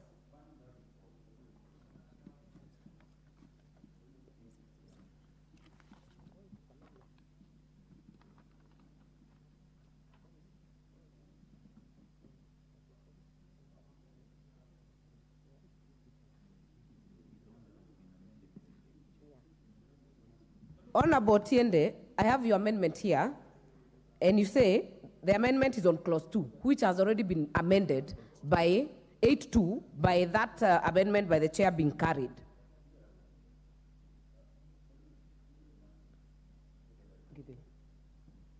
Chair, I actually have the benefit of having discussed this with Dr. Pukose, and we are in agreement. It's only that procedurally, we had to move. I had initially thought that the suggestion by Honorable Gikaria would carry us faster. That is, where there's an amendment proposed by the chair, and there's a discussion to improve it, if you then allow the chair himself to move a further amendment, rather than even me moving an amendment after, it would be faster. And my understanding, Chair, my understanding first, there's a grave clerical error in this amendment number 8.2. If you look at the original, the provisions in the bill, it does not amend H. H reads exactly the way it reads in the bill. And therefore, my amendment, my further amendment would still be relevant in respect of the bill itself. And my amendment on that bill, and we're in agreement with Dr. Pukose, is only this. The clause H, 8.2H, mistakenly talks of Council of County Governors. While we all know that... Which one are you reading on about Tiende? Is it the bill or the amendment? Because we've already put the question on the amendment by the chair. I'm on the bill, and they read exactly the same. In the bill, 8.2H is exactly what is 8.2J of the bill. On that, there is no amendment. What was amended was the numbering, and therefore the substantive amendment on 8.2J still remains relevant. It doesn't remain relevant, Honorable Otiende, because I know you know this. We've already carried the amendment by the chair. So we cannot refer then to J on the bill, because the amendment has been passed. Honorable Chair.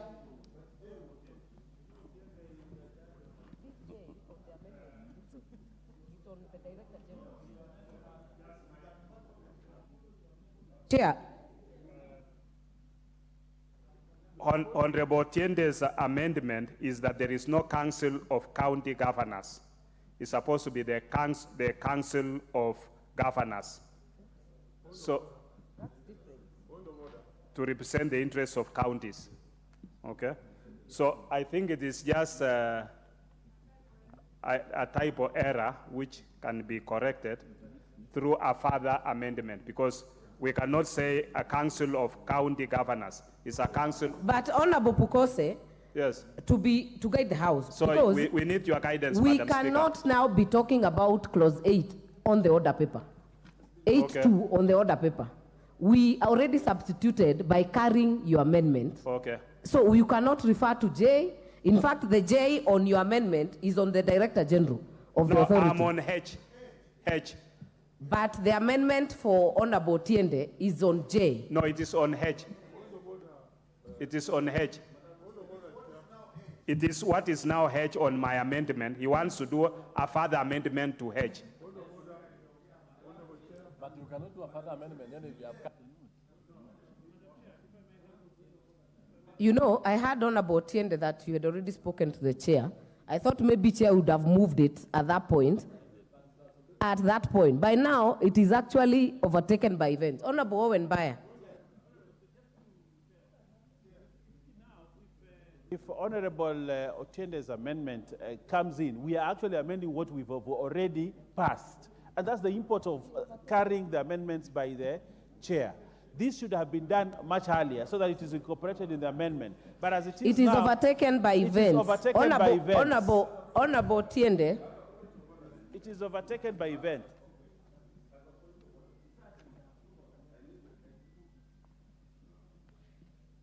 Honorable Tiende, are we on the same page?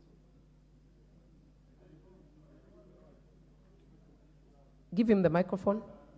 As a point of order, Chair, first of all, I think we're becoming more rigid than the way we were guided to proceed.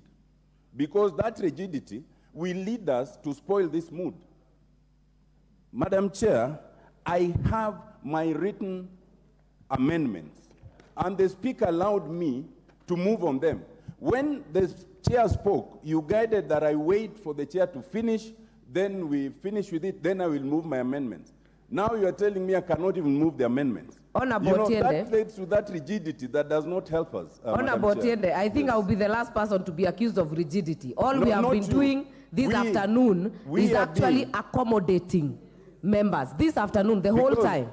And Honorable Otiende, I have your amendment here. And your amendment is on part 2J, AI and J of the bill. And it is totally different when the proposal and the amendment of the chair has already been carried. If the import is that your amendment falls, we cannot now say to reduce rigidity that we go against our own standing orders. We have another amendment by Honorable Oluoch, which you will prosecute because it is not impacted by what has already been passed. Yeah, so I think let us make progress. Honorable Gekaria, what is out of order? Otiende, don't do that. Honorable Chair, you have guided us very well, and we appreciate. Actually, at one point, Honorable TJ Kajwang said the way you are moving, you can even be a chair of anything. So, Honorable Chair, I think what we just need to do is to accommodate each other and accept like what Honorable Dr. Otiende is saying, since they had agreed with the chair, and the chair then needs to assist us by moving what Dr. Otiende had indicated. Order members, let us hear each one member at a time. Member for Seme. The principle I know that if one amendment is carried, which nullifies the other, is if that amendment actually removes what was going to be amended. But in this case, what Honorable Tiende intended to amend is still there. And actually it is not a very big amendment, and it's actually just technical. It still exists in the bill. Yeah, except it's the renumbering where it was J, now it is H. Honorable member for Seme. Yes. Let me just guide a bit. Or let Honorable us hear members, what, we have been very good this afternoon. I don't want us to go south. So if I want to just say, just to give the way forward, because we have already replaced, you cannot now read 8.2. We have put a new section altogether by having the amendment of the chair. So any member who had amendments on 2 has nothing to amend. And No, honorable member for Seme, the only recourse for this will actually be to recommit. The only recourse for this specific one will be to recommit. Yeah, it's the only way out.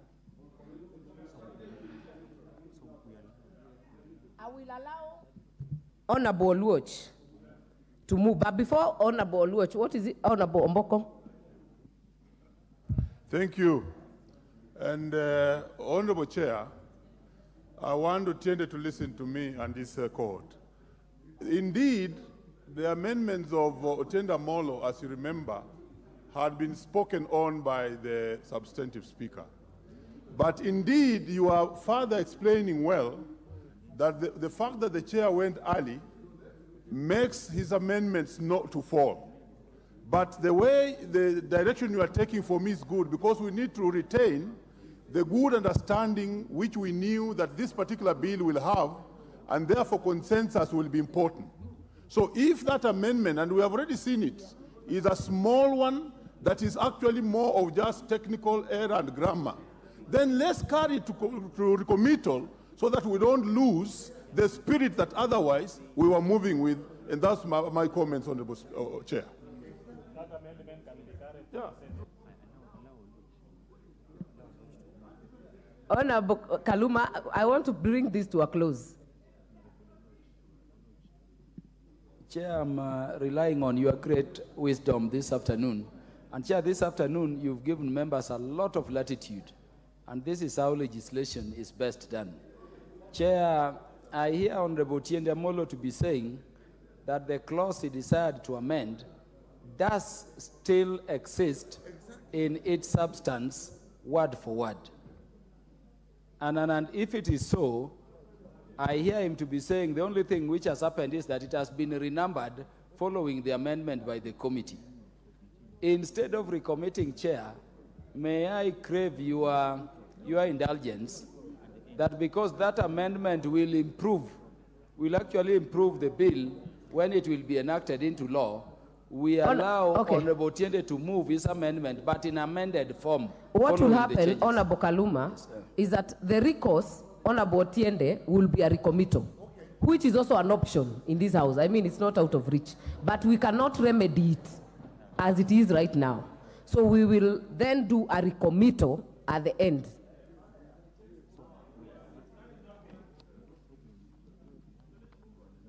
I will then allow Honorable Oluoch to prosecute his amendment.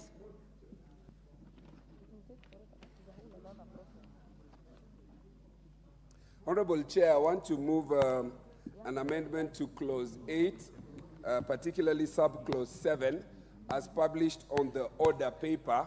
And the import of these, which I have tried to persuade the chair through the deputy speaker, is to add a language of the Constitution that includes, after regional balance, fair representation of persons with disabilities. And I see the chair is in concurrence that the proposed amendment be carried. I so move.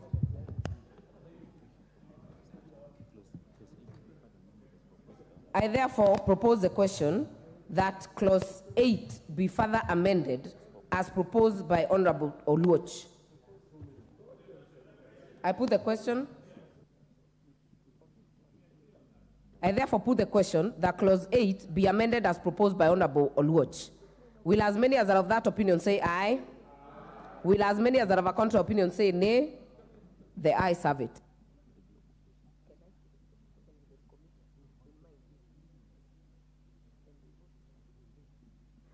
I now put the question that clause 8 as amended be part of the bill. Will as many as are of that opinion say aye? Will as many as are of a contrary opinion say nay? The ayes have it. Clause 9. I propose the question that clause 9 be part of the bill. Mover, that's the chair. Honorable Chair, I propose that clause 9 be amended as per the order paper. This is a provision contradicts the legal framework for appointment of the chairperson, board members, and CEOs of state corporations or state autonomous government agencies. The chairperson, board members, and director general of the authority are not state officers and hence do not need to subscribe to an oath. I then propose the question that clause 9 be deleted as proposed by the chair. Put the question. Honorable Kaluma. Chair, this is the one amendment I support without further amendment. Chair, you can imagine the number of authorities, the number of boards, the number of parastatals and state corporations we have. If we were to require that the chairperson and the members of the board should swear some oath through the Chief Justice, would the Chief Justice be doing any other work than swearing board members? This is the kind of elevation in which I agree with Honorable Kaluma, where we are agreeing, we make progress. On this one, we put go the on. question. Thank you. I will then put the question that clause 9 be deleted as proposed by the chair. Will as many as are of that opinion say aye? Aye. Will as many as are of a contrary opinion say nay? The ayes have it. Clause 10. I propose the question that clause 10 be part of the bill. Mover. Honorable Chair, I propose that clause 10 be amended as per the order paper. This is to correct the cross-reference as clause 11 makes provision for removal from office of the members of the board of the authority.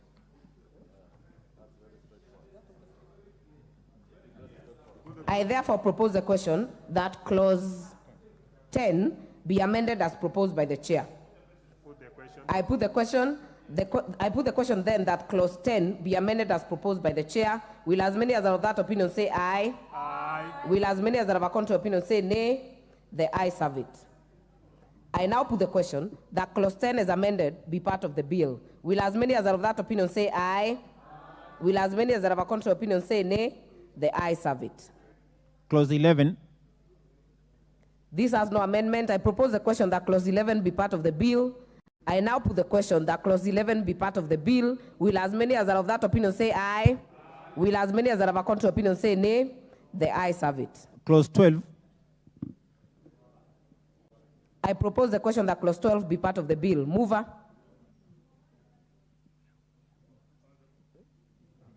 Honorable Chair, I propose that clause 12 be amended as by the order paper. Clause 12 of the bill amended by A, inserting the following paragraphs immediately after paragraph E. A, regulate the disposal of health products and technologies, monitor the market for the presence of unregistered and illegal health products and technologies, conduct analytical tests of health products and technologies. This is to make provision for the function of disposal, analytical testing, and monitoring of the market by the authority. In B, deleting paragraph F and substituting therefore the following new paragraph F that ensure continuous monitoring of the safety of health products and technologies regulated under this Act through analysis of reports on adverse reactions and events, including any other health product and technology use-related issues, and take appropriate regulatory actions when necessary. Honorable Chair, this is to expressly align to the WHO requirement on the establishment of a national vigilance system. In E, deleting paragraph G and substituting therefore the following new paragraph G, regulate clinical trials and ensure that clinical trial protocols of health products and technologies are being assessed according to the prescribed ethical and professional criteria and defined standards, including mandatory bioequivalence studies. This is to anchor the oversight of clinical trials in the law as recommended by the WHO. Madam Chair, in D, inserting the following new paragraphs immediately after paragraph G, that is GA, approve the use of any unregistered medical substance for purpose of clinical trials, emergency use, and compassionate use. In GB, carry out pharmacovigilance audits and inspections in order to ensure compliance with good pharmacovigilance practices and the prescribed requirements. Honorable Chair and members, this is to provide for approval of health products and technologies during emergencies and to provide for pharmacovigilance, which check the safety of health products and technologies.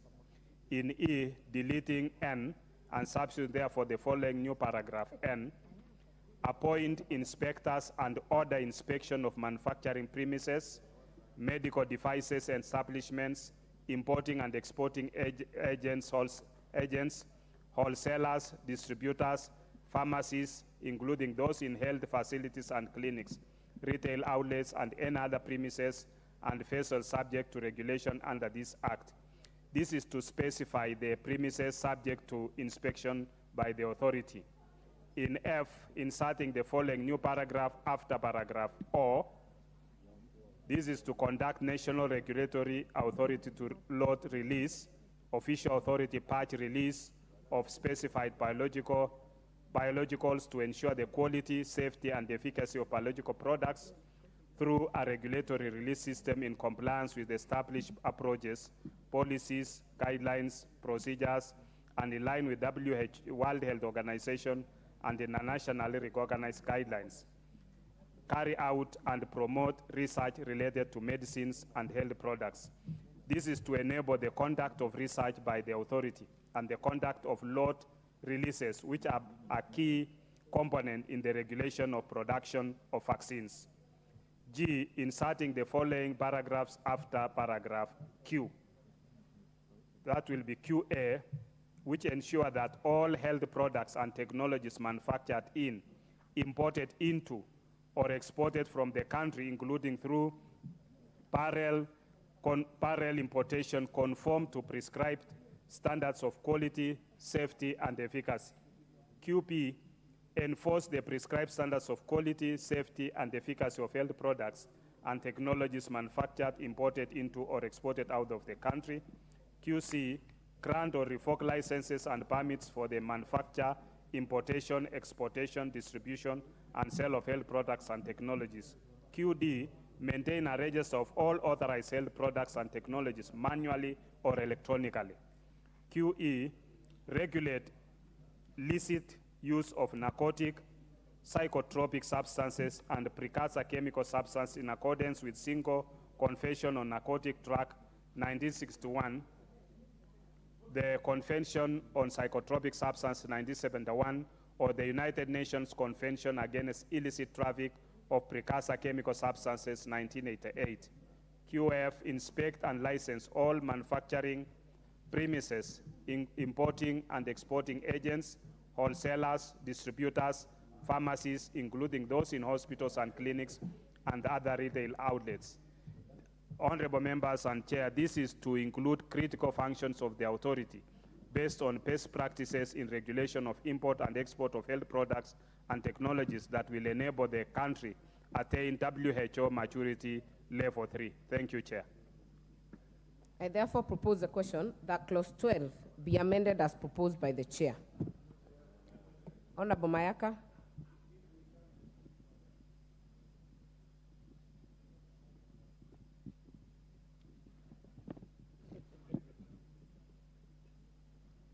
Thank you, Honorable Speaker. Honorable Speaker, I just want to, in particular, support the insertion of Part D, which in essence says that it gives approval for use of any unregistered medicinal substance for purposes of clinical trials, emergency use, and compassionate use.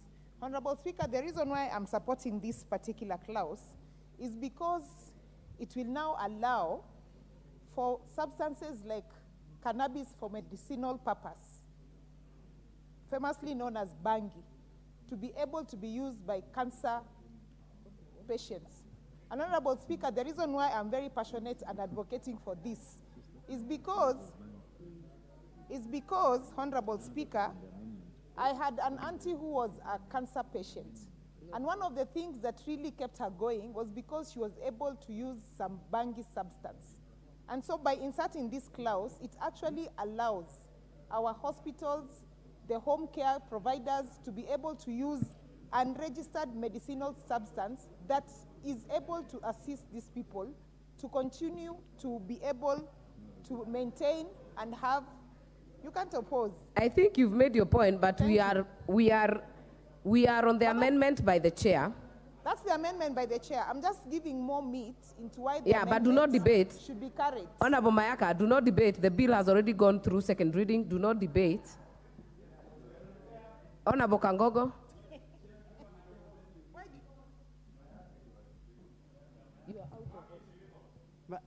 Madam Chair, if I had the honorable member saying that you are inserting a clause to legalize bangi as a medicine, then I oppose, madam. Then I oppose. Honorable Kangogo. So, Honorable Kangogo.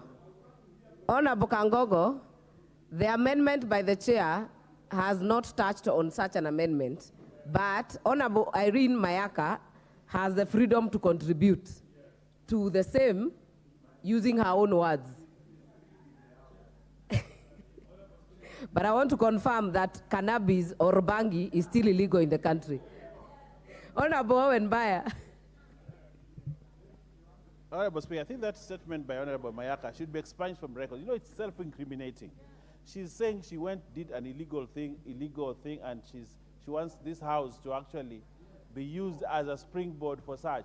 I think she needs to withdraw that statement from the record of the House. Otherwise, the House should not be seen to be condoning illegal things. It's neat for you to do that. You are a young, and she should not use this law and besmirch it. Irene, I know you're an intelligent person, but I also want to teach you a little thing. Please, it's not prudent. It's not parliamentary to say such things in Parliament. Use parliamentary language. That's not part of it. And it's good that you withdraw. Honorable Owen, do not address Honorable Irene Mayaka. Address the chair. I like her, you know. Honorable Kaluma, are you on the same or on the amendment? Chair, the amendments by the committee are very detailed. And maybe, honorable members, I need to remind you that this particular clause is at the very stem of this bill and this law, if enacted. The only clarification the chair could have been kind to give us is number one, Chair, in the proposed amendment D, GA, what is this thing for compassionate use? Could it be explained to us now that it is being used in a technical context? Number two, Chair, this is also the part where we should be including all the functions currently put in the Pharmacy and Poisons Board under the act we are seeking to repeal in the 7th schedule, and the authority established under the Food, Drugs and Scheduled Substances Act. Could the chair also confirm to us that those functions vested in those bodies under those acts, now that we are repealing those acts, have been incorporated that? Even as he explained to us, these medicines for compassionate use, what are they? Are they for love or what are they? Or funeral? Honorable Chair.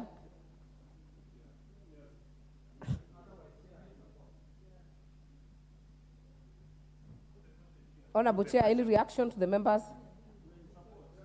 Okay, I will put the question. Compassionate use. Honorable Pukose, clarify on record, because that is what members wanted to hear. Honorable Chair, just clarify and be on record. Chair, I would want them to specify which of those clauses. Which clause? Pardon? ADA. Order, Honorable Kaluma. Order, members, you cannot be answering each other across the aisle like that. Let me read for you, Honorable Pukose. I saw you are a bit distracted. He's referring to Part DGA. And the issue is approve the use of any unregistered medicinal substance for purposes of clinical trials, emergency use, and compassionate use. And the question is, what is compassionate use? Can you clarify that?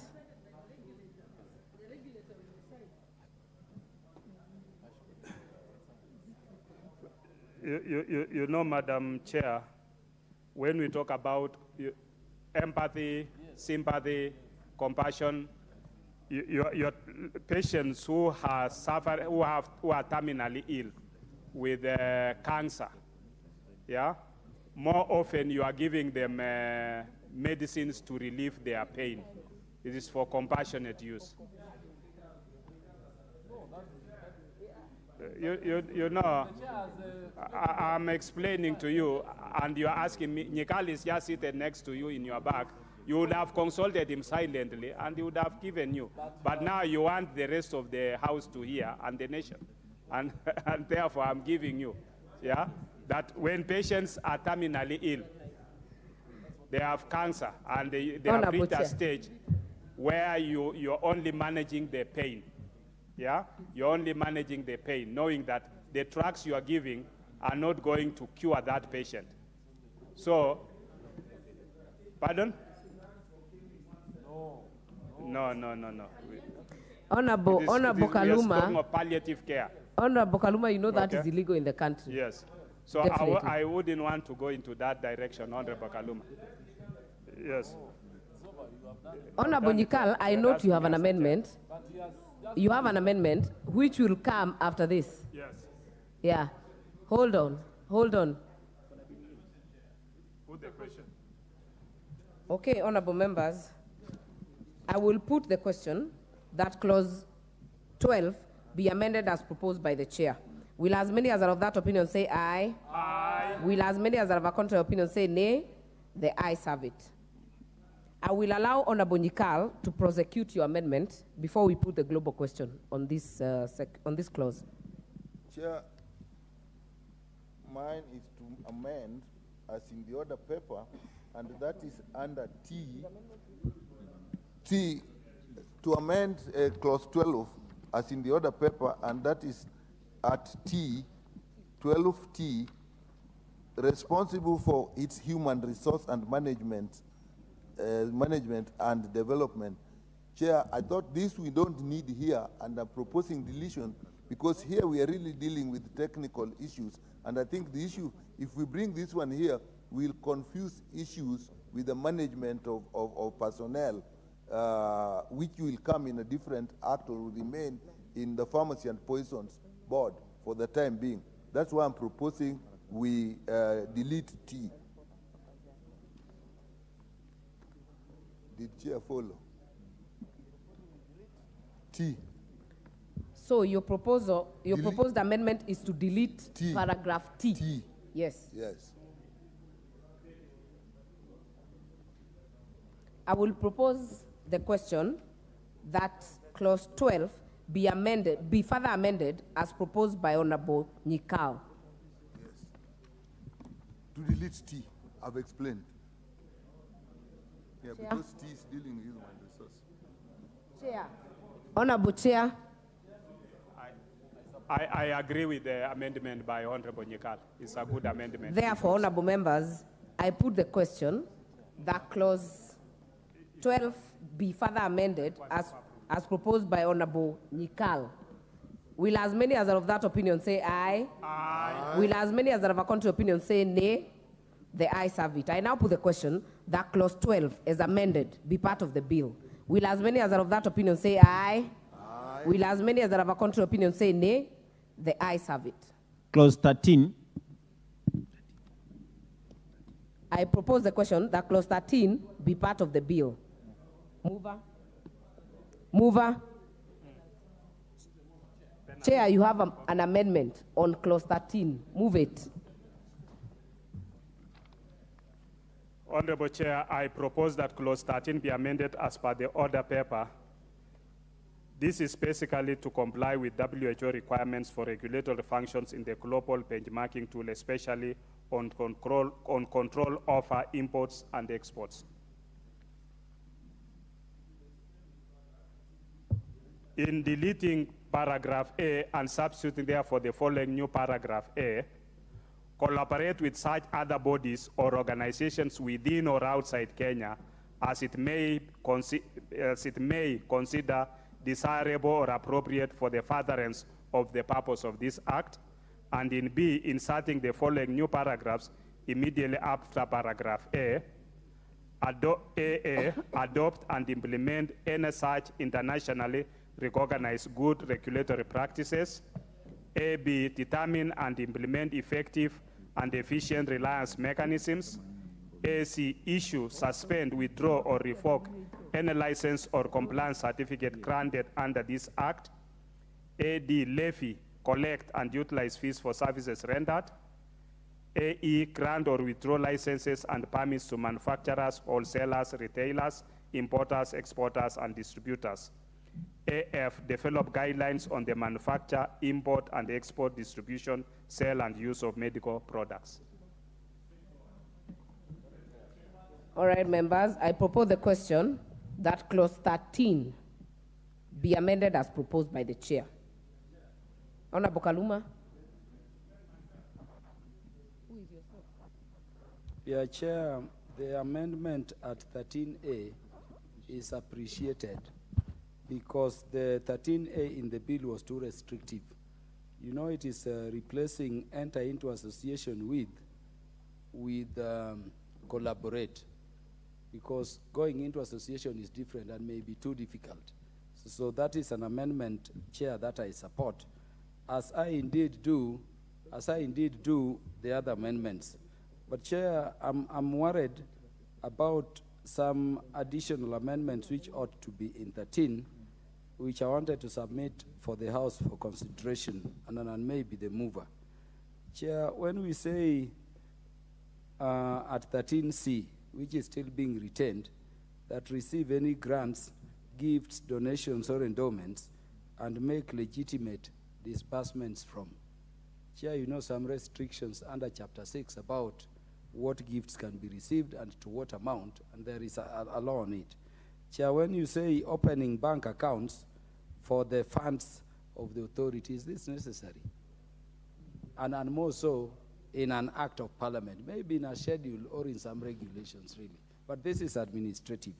Chair, when you say establish, such committees as it may consider, we may leave that. But this C and D, as I support the amendments by the chair, I would, request the good chair that in the spirit of moving forward, he also considers making those additional amendments, because they may be not only superfluous, but they may also open, this board to corrupt practices. I thank you, Chair. Honorable Kangogo. Madam Chair, I want to support the amendment by the Honorable Chair Pukose, especially Part A of it, which brings about collaboration in line with the WHO, and also, Madam Chair, in the field of medicine, it's always good to associate and to work with professionals and best practices all over the world. So this one, I think it will have a lot of value. But again, Madam Chair, maybe the point raised by Honorable Kaluma in terms of this issue of gifts, grants, Madam, I think can be abused, Madam Chair, maybe unless we get it from the Honorable Chair Pukose to tell exactly how is this one going to be carried out. Thank you, Madam Chair. Honorable Meli. Thank you, Madam Chair. Madam Chair, I want to support the amendment by Honorable Kose. It's more specifically on issues that have been raised by Honorable Kaluma, especially on the issue of levy, collect fees, open bank accounts, as indicated by Honorable Bukose, that this body, or the DG, is supposed to relate with other peers in other parts of the world. For example, the UN can gift this country, maybe in form of drugs, can give in form of grants, and all these others. So the institution will be receiving them officially as part of the relationship with the peers and other institutions. Two, even the exchange of information about a particular drug, a particular idea, a particular knowledge in particular field. So the fact that we are putting gifts here, putting grants here, it is not the individuals in those offices. It is to the institution of the authority led by the Director General, which are supposed to have it. I propose and support. Honorable Martin Owino. Chair, I also want to rise to support this, and especially the authority is not going to work in silo. It's going to have global practice. That's why even even clause B AA is very, very important to adapt and implement any such international recognized good regulatory practices. So it's going to be very wide, so I support. Thank you. Member for Ruaraka.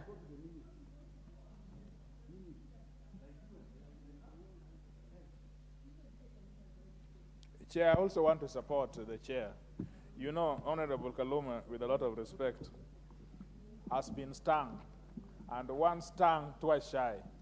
So sometimes he has very good proposals, but they could be conspiracy theories.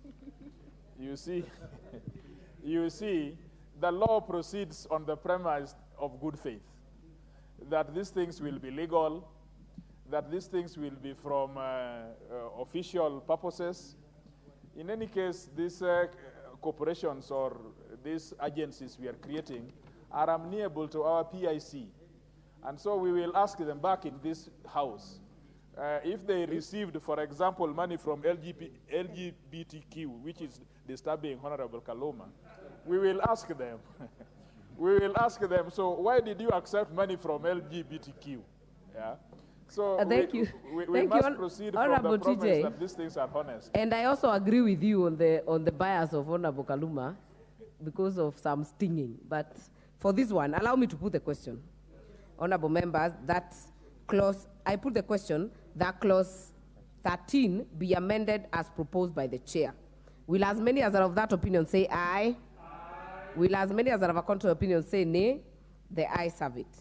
I now put the question, that clause 13 as amended be part of the bill. Will as many as are of that opinion say aye? Aye. Will as many as are of a contrary opinion say nay? The ayes have it.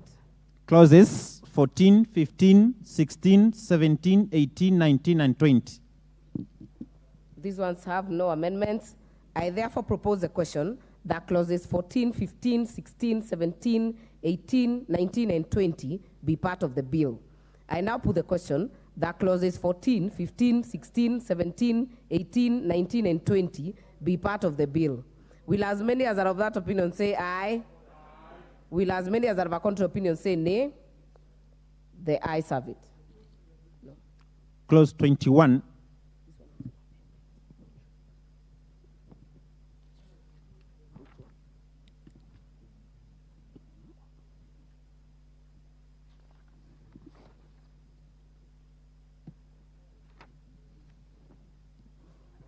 Honorable Kaluma,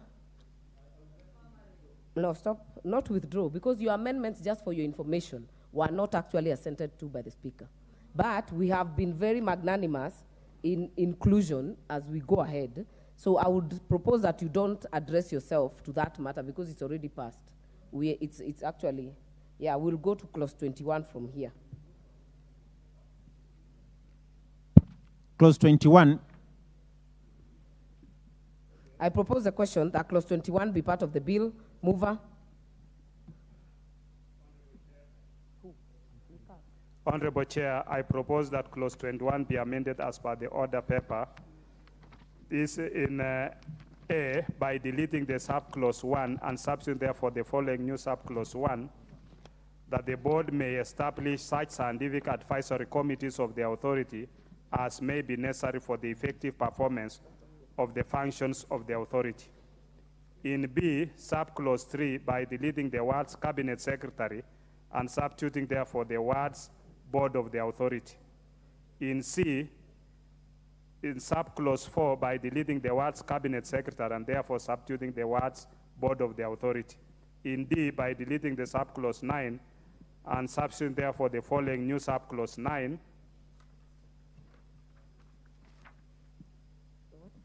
an advisory committee shall submit at least once every 6 months a report to the board of the authority with respect to its activities, and the board shall submit a copy of it to the cabinet secretary. Honorable Chair, this is the scientific advisory committee ought to offer technical advice and report to the board, which is its appointing authority, which then advises the cabinet secretary accordingly. Thank you, Chair.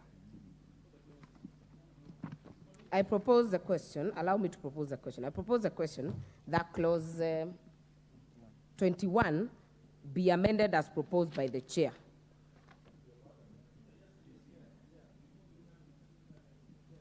Honorable Kaluma. I thank you, Chair. Chair, just for clarity, when we passed clause 13, we gave the authority the powers to establish such committees as it may consider necessary for the performance of its function and the exercise of its powers under the Act. Chair, why are we repeating this in respect of the board again? Because what is being proposed, Chair, under clause 21, A subclause 1, is again that the board may establish such scientific advisory committees. So now it is being called scientific advisory committees. Whatever it is, the phrase such other committees it may require for the due performance of its functions is already in clause 3. I therefore submit, Chair, with due consideration that in as much as this does not act substantively, it is superfluous for a petition. I thank you, Chair. Honorable Makali. Thank you, Honorable Chairperson. You know, Honorable Chair, unless we want to treat this board as a very special board, boards would normally operate with its subcommittees. We are what we call board subcommittees. And the Honorable Chair happened to have been a member of a board. So when we talk with a bit of experience. I think from what Kaluma is saying, it's important that we don't make this board look so unique that it is not part of, it's not under the management of the other parastatals. Because we have so many parastatals in this country, they are all led by boards. So we have to be very careful not to open some floodgates here where you get requests of boards here which will be very unique, and then they bring complications. I wish that we could still adhere to the standards set in terms of board's operations. Honorable Chair, for the committee, I think the two members are raising the same issue in terms of being superfluous in the drafting, the way it's drafted, as has been passed under clause 13. So kindly respond to that.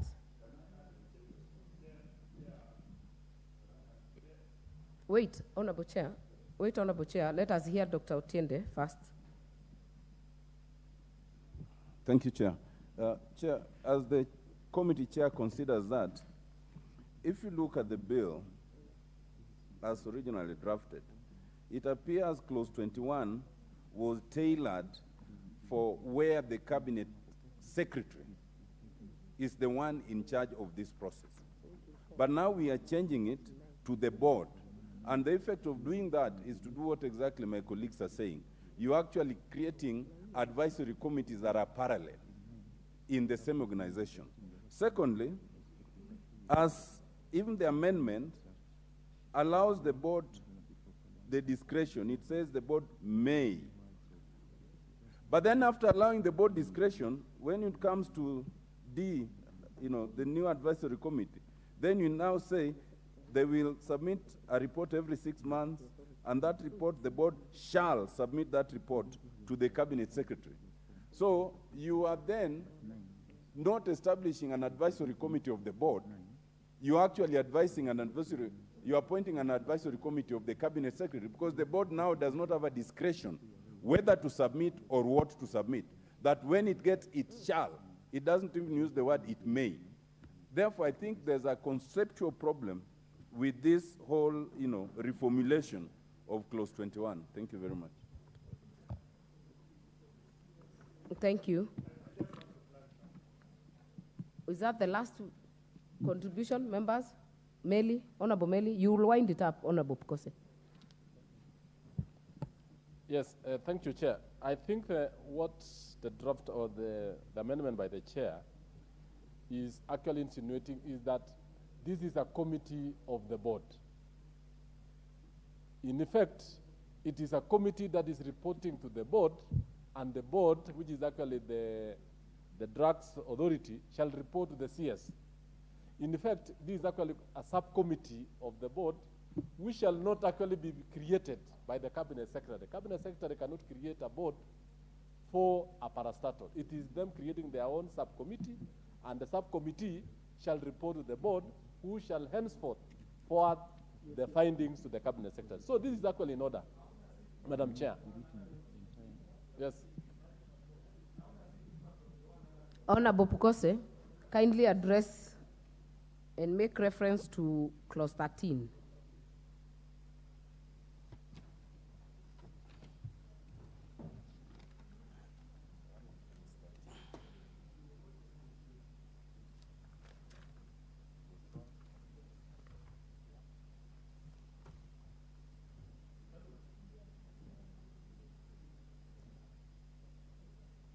In clause 13, Madam Chair, we are talking about the collaboration of the bodies or organizations within or outside Kenya as it may be considered necessary. Then we're not talking of any subcommittee that has been established in clause 13.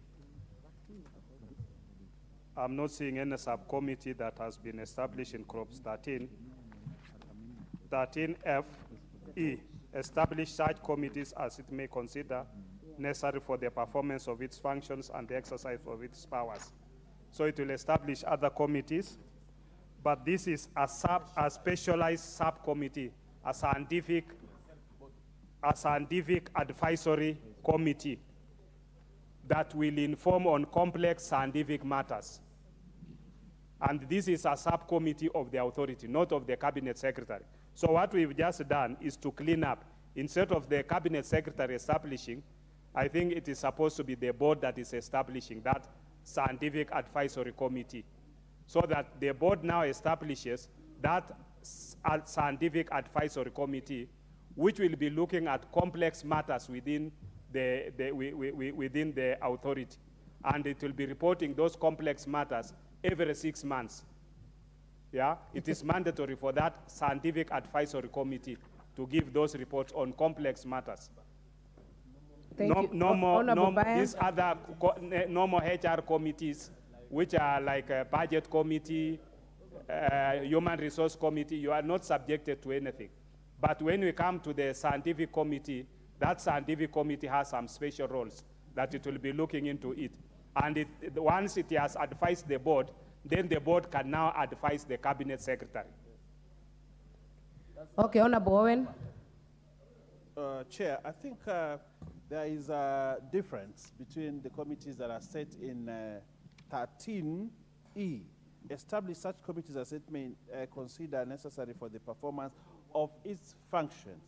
My understanding, Honorable Chair, is that these are normal committees that look at human resource, that look at budgets, that look at audits in the management of the functions of the board. But then there are those that look at the scientific aspect, and that's why this law is very clear and says establish scientific advisory committee. And probably, Honorable Chair, I think these are different committees, and we should allow the authority to function with this advisory committee, because this is a big area. This is a scientific, this is a corpus. It's an area that requires a lot of advisory, looking at the subject area that it covers. So, Honorable Speaker, I think we are in order to allow the committees in Section 13 and establish the advisory committees in 21. Member for Seme. Chair, I'm just going further on what Honorable Mbaya said. There's a difference, and I think further on, you may actually see those scientific committees listed. Now, these are not just other committees. They are actually specific committees. They are standing committees, and that is why it is necessary to establish by law, because this bill is actually taking a very broad areas. For example, you are talking about human medicine. You are talking about veterinary medicine. You are talking about you are talking about drugs that are used for beauty issues. So you are talking about quality control. So what is really coming out, each one of those will actually require a standing committee. And in fact, I think later on we'll find there are those standing committees that are actually listed.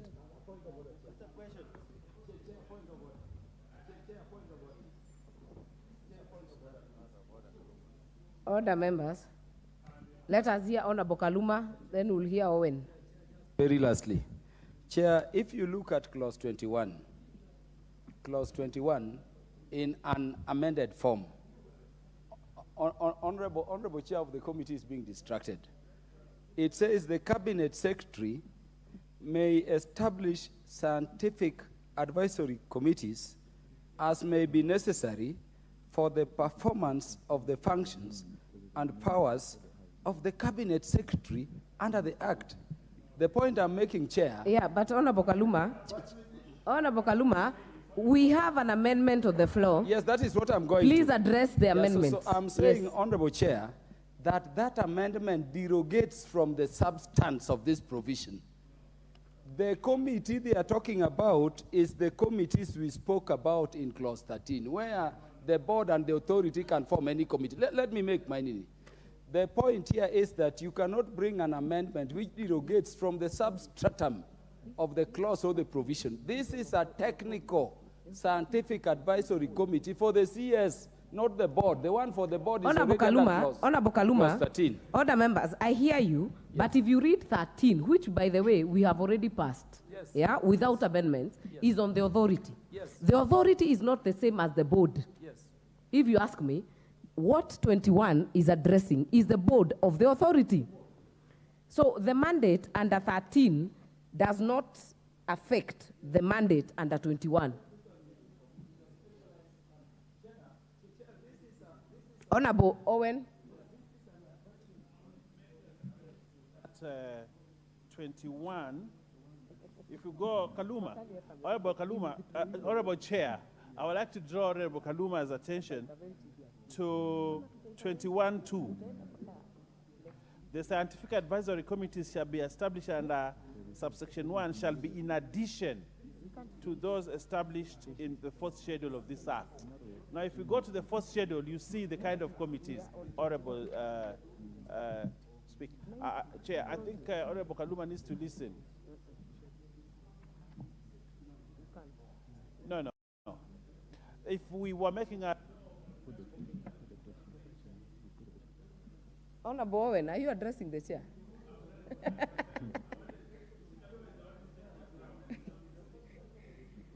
Order, members, I will put the question on this one. Yes.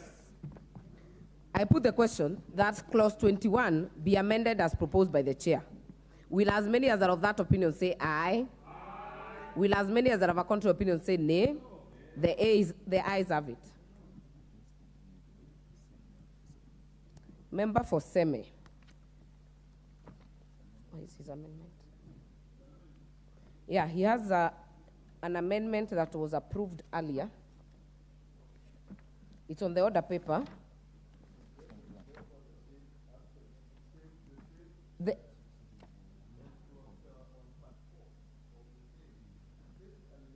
amendment is seeking to do this one is actually hold on, Order Mobemba for Seme.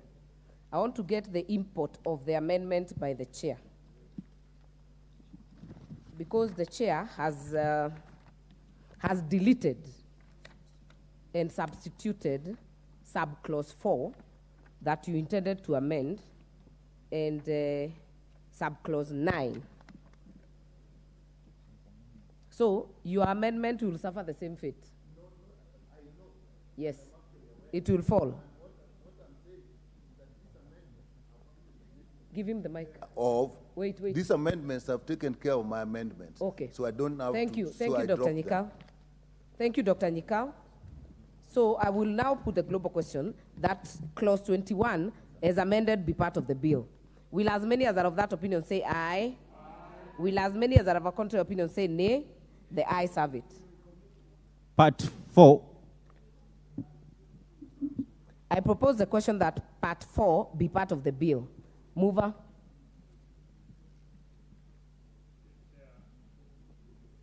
Chair, I propose that part 4 be amended as per the order paper.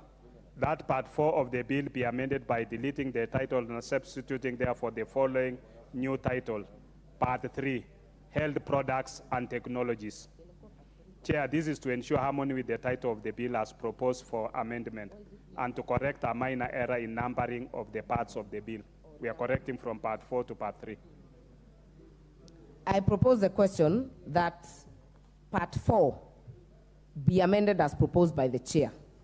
Will as many as are of that opinion say aye? Aye. Will as many as are of a contrary opinion say nay? The ayes have it. Clause 22. I propose the question that clause 22 be part of the bill. Yes. Mover, move your amendment for clause 22. Honorable Chair, I propose that clause 22 be amended as per the order paper. This is in A, the marginal note by deleting the words medicines and substitute therefore the words health products and technologies. This is to harmonize the terms used in the bill with the title of the bill as proposed for amendment. B, in subclause 1 by I, deleting the words sell any medicine appearing in the opening sentence and substitute therefore the words sell, manufacture, supply, distribute, or dispense any health products or technology. This is to broaden the scope of prohibited sale of health products and technologies to include manufacturing, dispensing, distribution, and supply of health products and technologies. 2, deleting paragraph D and substituting therefore the following new paragraph D. D is falsified. This is for alignment with international best practice as proposed terminology is recognized by the WHO. In C, in subclause 3 by deleting the word medicine appearing in the opening sentence and substituting therefore the words health product or technology. And 2, deleting the words pharmaceutical product appearing in paragraph B and substituting therefore the words health product or technology. This is to harmonize the terms used in the bill with the title of the bill as proposed for amendment. Thank you, Honorable Chair. I propose the question that clause 22 be amended as proposed by the chair. Is there interest in this matter? Put the question. If not, I will put the question that clause 22 be amended as proposed.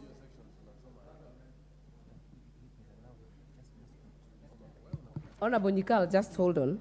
Let me put the question on this one by the chair.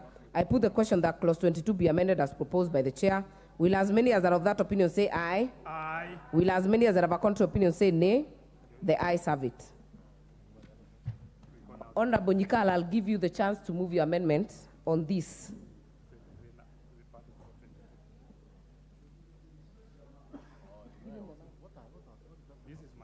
My amendment is actually very simple on clause 22. It's just a cross-reference. If you look at 22.3, which is saying subsection 1 shall not apply to the sale of medicines compounded by pharmaceutical technologies. Now, actually, my amendment, it should actually be 1A. And why I'm saying 1A, if you're excluding A, B, C, D from the regulation because they're being compounded, the only one you can exclude is A, because when you compound a product, it is actually not registered. It's something you are making in the pharmacy as you are doing it. So that substance cannot be registered. However, if you B, C, and D should still apply because those qualities are still required whether you are compounding in pharmacy or this is coming registered. So that is what I'm saying. Instead of 1, we should say 1A.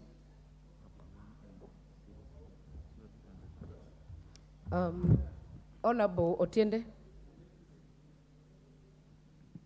As I speak to the proposal by Honorable Dr. Nikal and his explanation of the meaning of the word compounded, I then beg to understand, both from him and Dr. Pukose and the committee, whether it is their opinion that under clause 22.3, pharmaceutical technologies can compound such a product, given the explanation by Dr. Nikal on the meaning of compounding. Honorable Kaluma.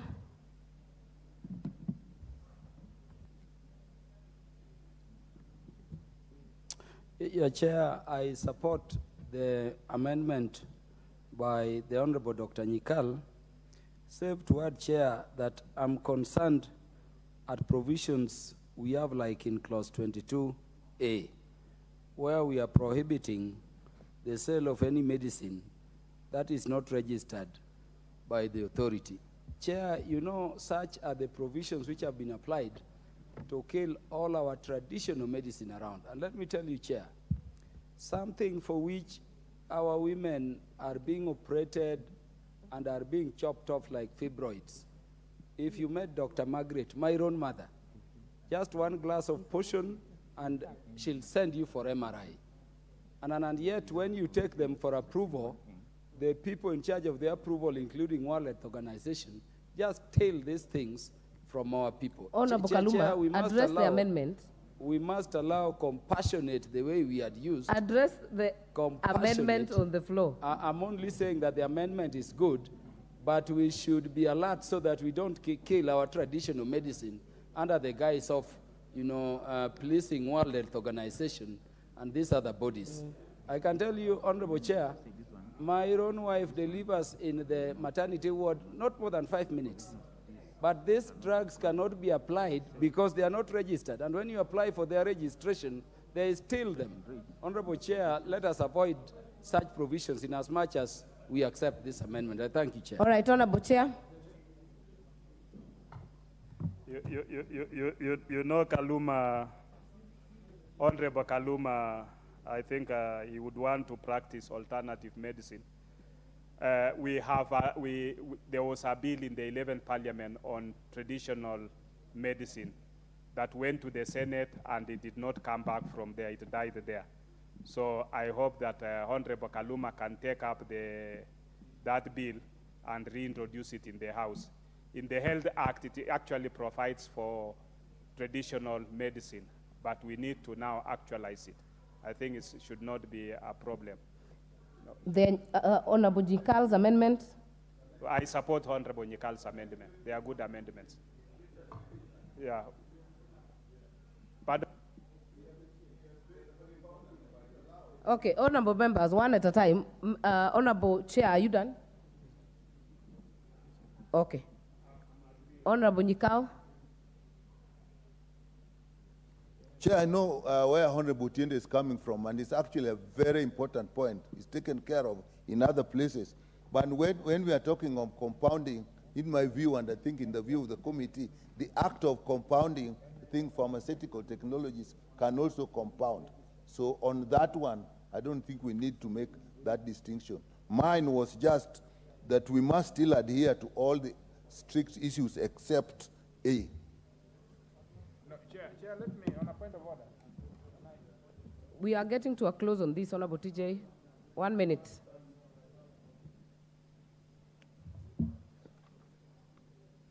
Wrong mic. Chair, let us not get tired. You can see the resilience of members here. I think we are working towards the same cause. You know, just to ask the chair, Honorable Pokose, because if you go to the definition of medicine, it says medicine means any substance or mixture or substance used or purporting to be used for whatever manufacture, something like that. My eyes is really getting very far from the light source, it would seem. Time has come for it. And then it says medical substance on the same page on definitions. It also means the same, it says any drug, medicine, product, and so on. So that you help a layman like us, if then you have defined medicine to be like that, then you create an offense. You create an offense on persons who may want to prescribe things, you know, things which under definition of medicine is actually medicine. You know, Kaluma should not just be wished away like that, because it's making some sense. There are certain products which are, in this definition, medicine, and then you create an offense to it, isn't that self-contradictory in terms? For the benefit of some of us who are laymen. Honorable Meli, I didn't know Honorable TJ became layman. I really want the chair of the Health Committee to speak to the thoughts of Honorable Kaluma and Honorable TJ, because it is medicine. The fact that these particular drugs have some efficacy or some effect and they can heal or they can have an effect on our body, they are medicines. So I wanted us to really look at it in that sense so that we speak to it and have it either in law or either in regulation so that actually the whole thing is actually addressed. So I really feel that the chair has to speak to that. Thank you. Honorable Deputy Speaker.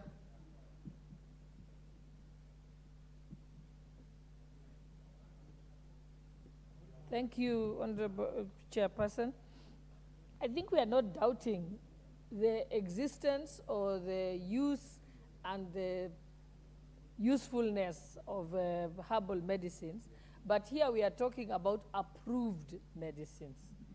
So if something is not yet, the day the herbal medicine will be approved, then at that time it shall come under the ambit of this particular act or bill. For now, it's premature. Chair, please wind it up. Chair, you know medicines can be made, they are made also from either synthetic or even from herbs, from trees, from plants. But when we are talking about traditional medicine, it's a field that is not regulated. As we speak now, there is no law that is regulating the practice in traditional medicine. And those who are practicing in traditional medicine, they come in various forms. We have what we call the herbal doctors. We have what we call the wizards. We have what we call bone setters, the bone technologists. We have even neurosurgeons who from KO Marakwet, who can be able to remove even depressed bone fractures from your brain. So it's an area that we do not have a complete regulation on practice, on even what is it that will even form an offense when you are practicing as a traditional medical practitioner. So it's a wide field that I would encourage that the House can have a debate on that at a later date when we bring the Honorable Dr. bill in this Otiende, what House. is out of order? Chair, I respect Dr. Pukose, and I respect the intention both of the bill and of the amendment, with which I would have no substantive opposition.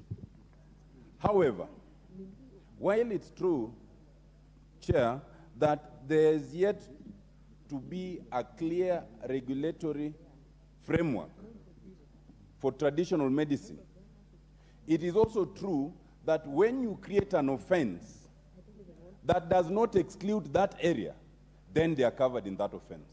And to that extent, whether or not there is a regulatory framework, to the extent that this part says any person shall not sell any medicine that is not registered by the authority, blah, blah, blah, then it creates an offense. It would cover that area.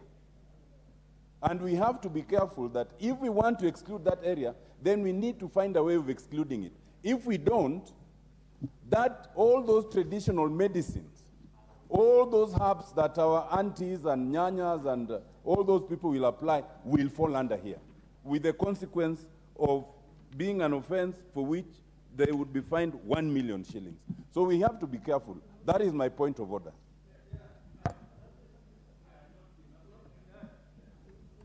Member for Central Imenti.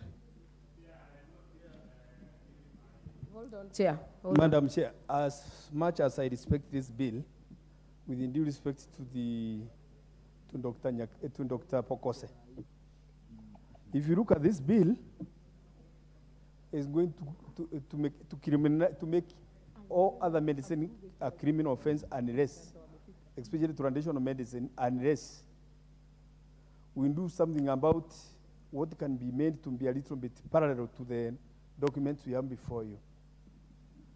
I have a mother-in-law who has been taking medicine because of arthritis for quite a long time.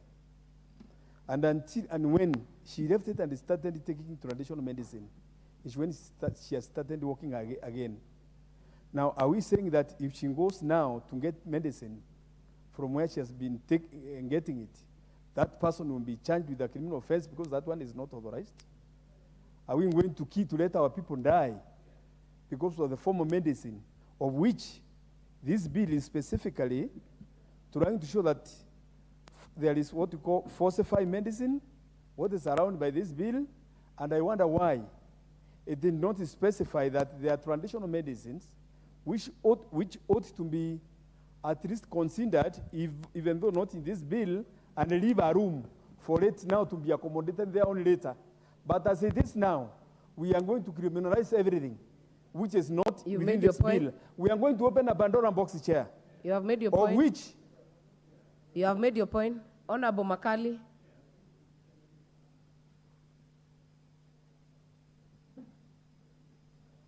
Yeah, thank you, Honorable Chairperson. Honorable Chairperson, Honorable members, I beg we don't debate because it's not second reading. Let us just make precise. How I wish that the chair of the committee could listen to the input of the members. I think you can hear what all these members are saying, that this particular amendment is going to be suicidal in the world of medicine. And how I wish, you know, Honorable Chairperson, you have sat on that seat many times, on many bills. I've never seen us struggle with a bill like this, that after 2 hours we are still on clause 22. How I wish you got a more polished bill in this House of debate. I think there are lots of gaps, which I'm not an health expert, but even from the debate I can see. Honorable Makali, the Speaker already spoke to it earlier, and we said that it's unprecedented, but we will actually, that is why you see the pace is a bit, the rigidity is not as much, because we conversed about it earlier. Member for Madare. Honorable Chair, I'm not anticipating debate, but if you look at that, the concerns being raised by members, and look at also provisions of 23 which is coming, and in light of the fact that we ought to have thought about traditional medicine in the same manner we brought 4 of the health bills together. I'm just thinking aloud for Honorable Pukose that should you have brought the traditional medicine, and the fact that is now then not brought, do you want to put a clause that would address the concerns of members that tomorrow our practitioners of traditional medicine or alternative medicine will not find themselves in cells where clause 23 will then become applicable?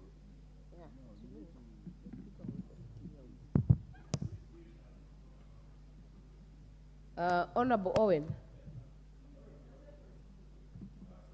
Honorable Speaker, I think how we are progressing, we may now start defining what medicine is as we start, and that is taking us to second reading.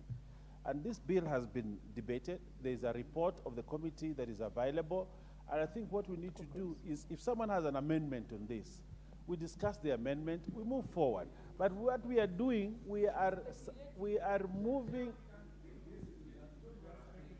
Yes. No. Let me have the mic. Honorable Speaker, what I want to tell Honorable, you know, we will have to go Honorable Owen, address the chair. Honorable Speaker, what they are trying to do is to start asking us to define what is medicine. For example, there are very many people who sell supplements, but some supplements are not medicine. My wife likes boiling kilifi and drinking. Do you call that medicine? You know, we might have to go to those things of what is medicine, what is not medicine. But anybody who wants to trade in medicine and trade in medicine, let it be registered. We need to make progress, Honorable members. Put the question on this.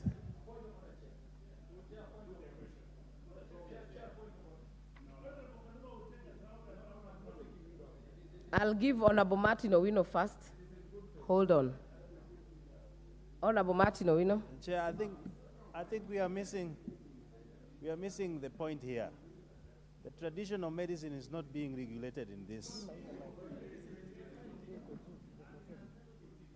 In the past, in the current poison and pharmacy and poison board. So, if we want to regulate traditional medicine, let's think of another bill. But it is not in this one. Thank you, Honorable Member for Thiwa.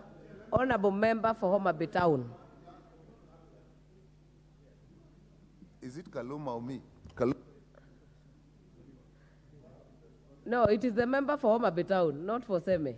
Yeah, I thank you, Chair. Chair, we need to proceed, and let me thank the members that we continue to sit.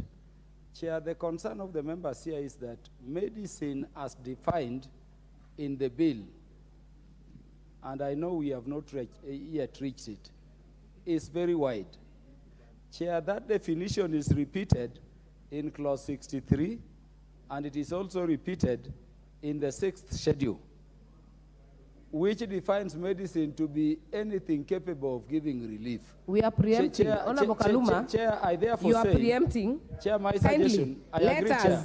Let us restrict ourselves to yes, Chair. clause 22. Chair, so my suggestion, Chair, Chair, you remember I raised this matter, and the substantive speaker indicated that any clause that is problematic, and Chair, I hope you are listening to me. Yes. The substantive speaker did rule that any clause that is problematic can be referred back to the committee for harmonization. Now that is what the substantive speaker said. Could I request, Chair, that in line with the ruling, the consideration of this particularly contentious clause be referred back to the committee for harmonization and reconsideration? I thank you, Chair. Other members, I will put the question that clause 22 be amended as proposed by Honorable Nyikal. Will as many as are of that be further amended as proposed by Honorable Nyikal? Will as many as are of that opinion say aye? Will as many as are of a contrary opinion say nay? The ayes have it. I put the question that clause 22 as amended be part of the bill. Will as many as are of that opinion say aye? Will as many as are of a contrary opinion say nay? The ayes have it. Clause 23. I propose the question that clause 23 be part of the bill. Mover.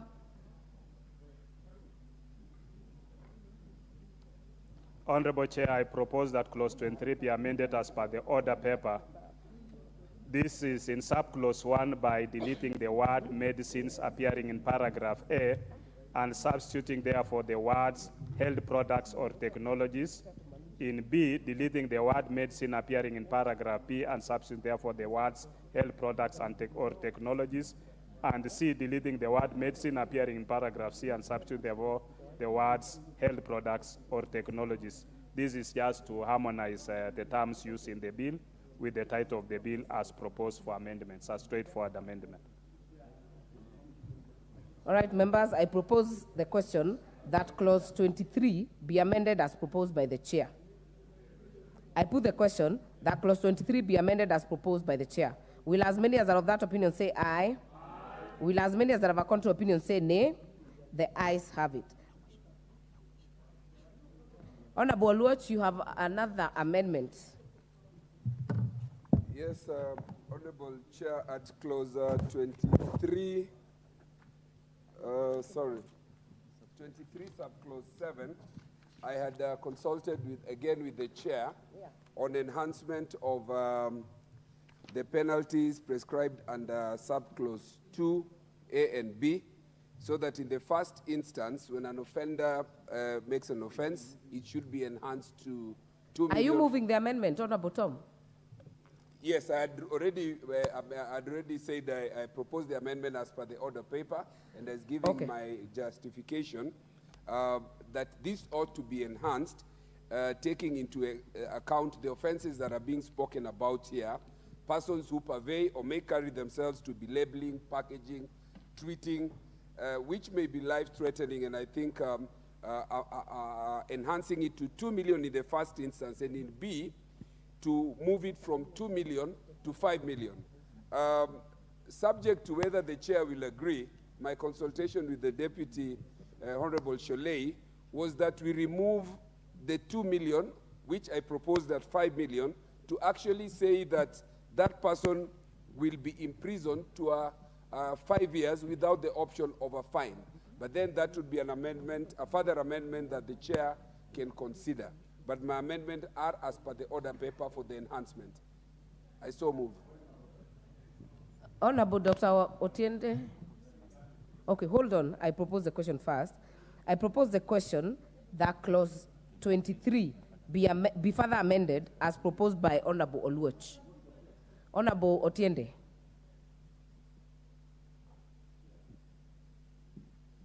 Chair, for the reasons that we have just discussed, and given the ambit of this criminal net, I would oppose the enhancement. If anything, I would have lowered the bar, either in terms of amount or in terms of years in jail. But, Madam Chair, my point of order is that it appears we don't have quorum. It appears to me we do not have quorum.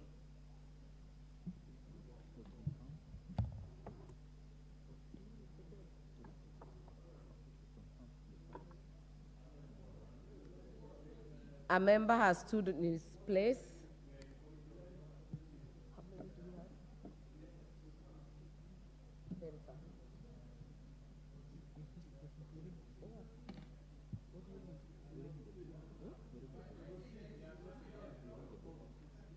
Sergeant at arms will ring the bell for 10 minutes. We will follow our standing orders.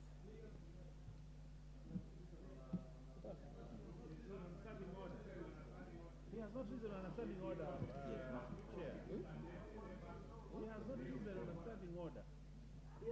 He has mentioned quorum. Sergeant at arms, ring the bell for 10 minutes.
They wanted ingekuwa imejaa hapa. You see Chungwa here.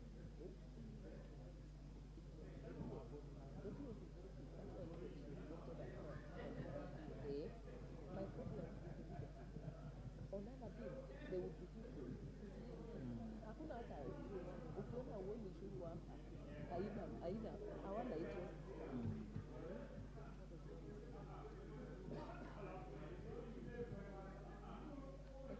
wako sasa ndio kesho huwezi kulala hapa. Mpapane. Kesho mpapa.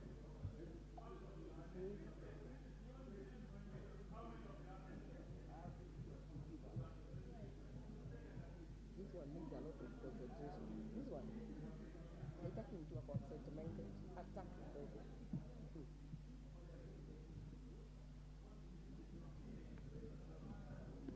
Dakika 10 zimeisha. The bell is still ringing. 58, eh? Hai, hapana. Tumeanza saa hii.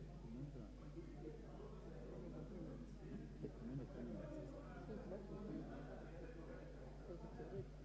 We started 8 past. 8 past? Yeah, we started 8 past. So we go up to 8:18.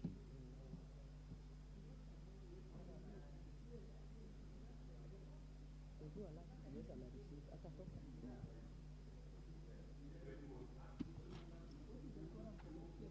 It's the same. Once the 10 minutes are over, you see to have she leave the We want to be close.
Oh, there's another pen.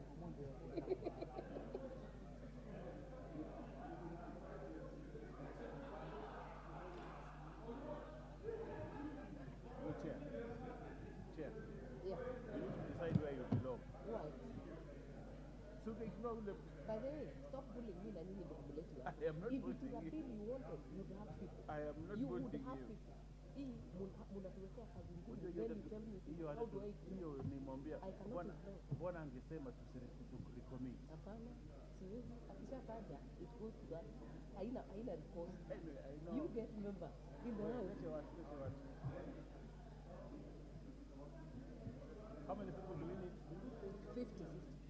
For Yes. for committee. Yes. Basi tendeni nyumbani. Yeah, tunaanza hii. Like hiyo chair. Mulete watu. What's good?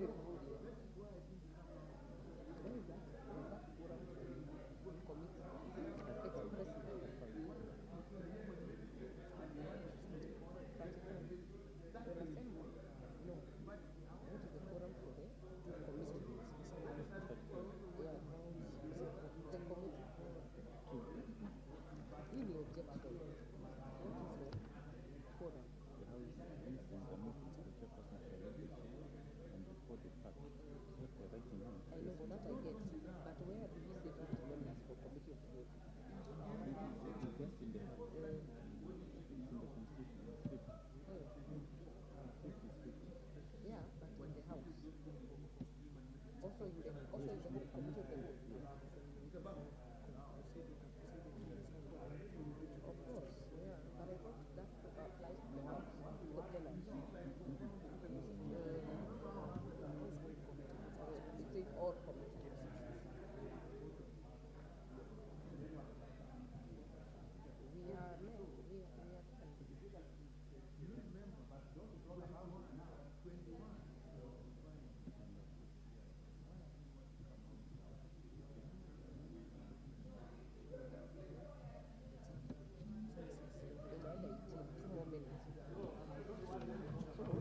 Nitasema hapa ama nitasemea pale. So saa hii nitafanya nini? Oh. Do I need to say you don't have my number? Now, no.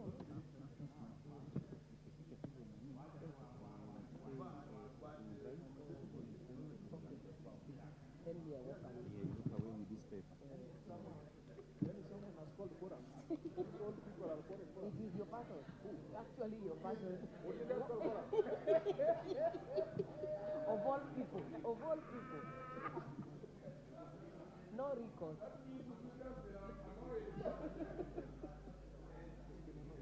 Total. Hmm? Oh yeah. But this bill is annoying. Let me tell you, even prosecuting is annoying. Honorable Speaker, while you were in the committee, the whole House considering... Are you a doctor? How bad do you write? The whole House considering the Kenya... Can you even read your own handwriting? I am imagining what you have written. The Kenya Drug Authority Bill, National Assembly Bill or number 54 of 2022, an objection that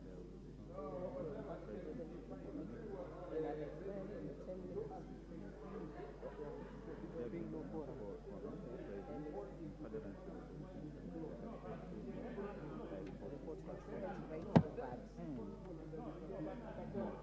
Imeisha time. Oh, imeisha. Okay, I can say my words. Okay, that's better. That's better.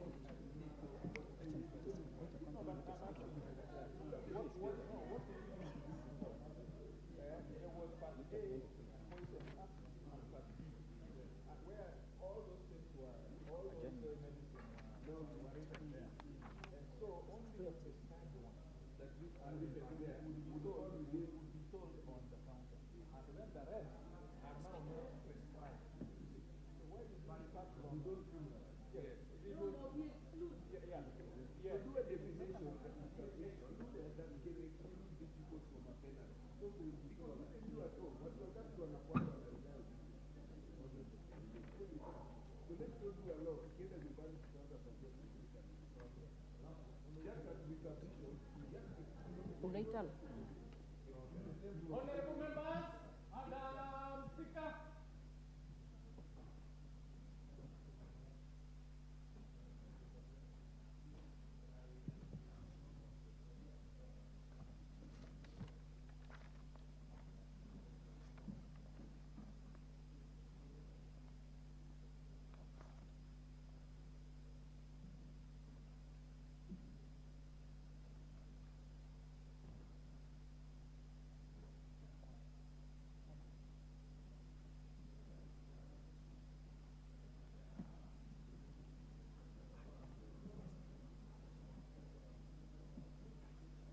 Chairperson.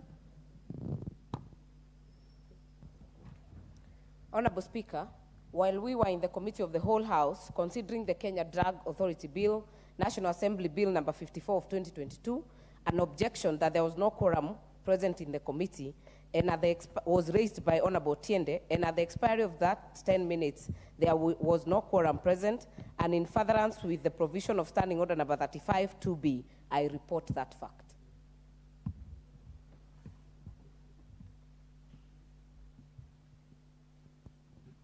Honorable members, the time being 6:20 p.m., this House stands adjourned until Wednesday, the 25th of October 2023 at 9:30 a.m.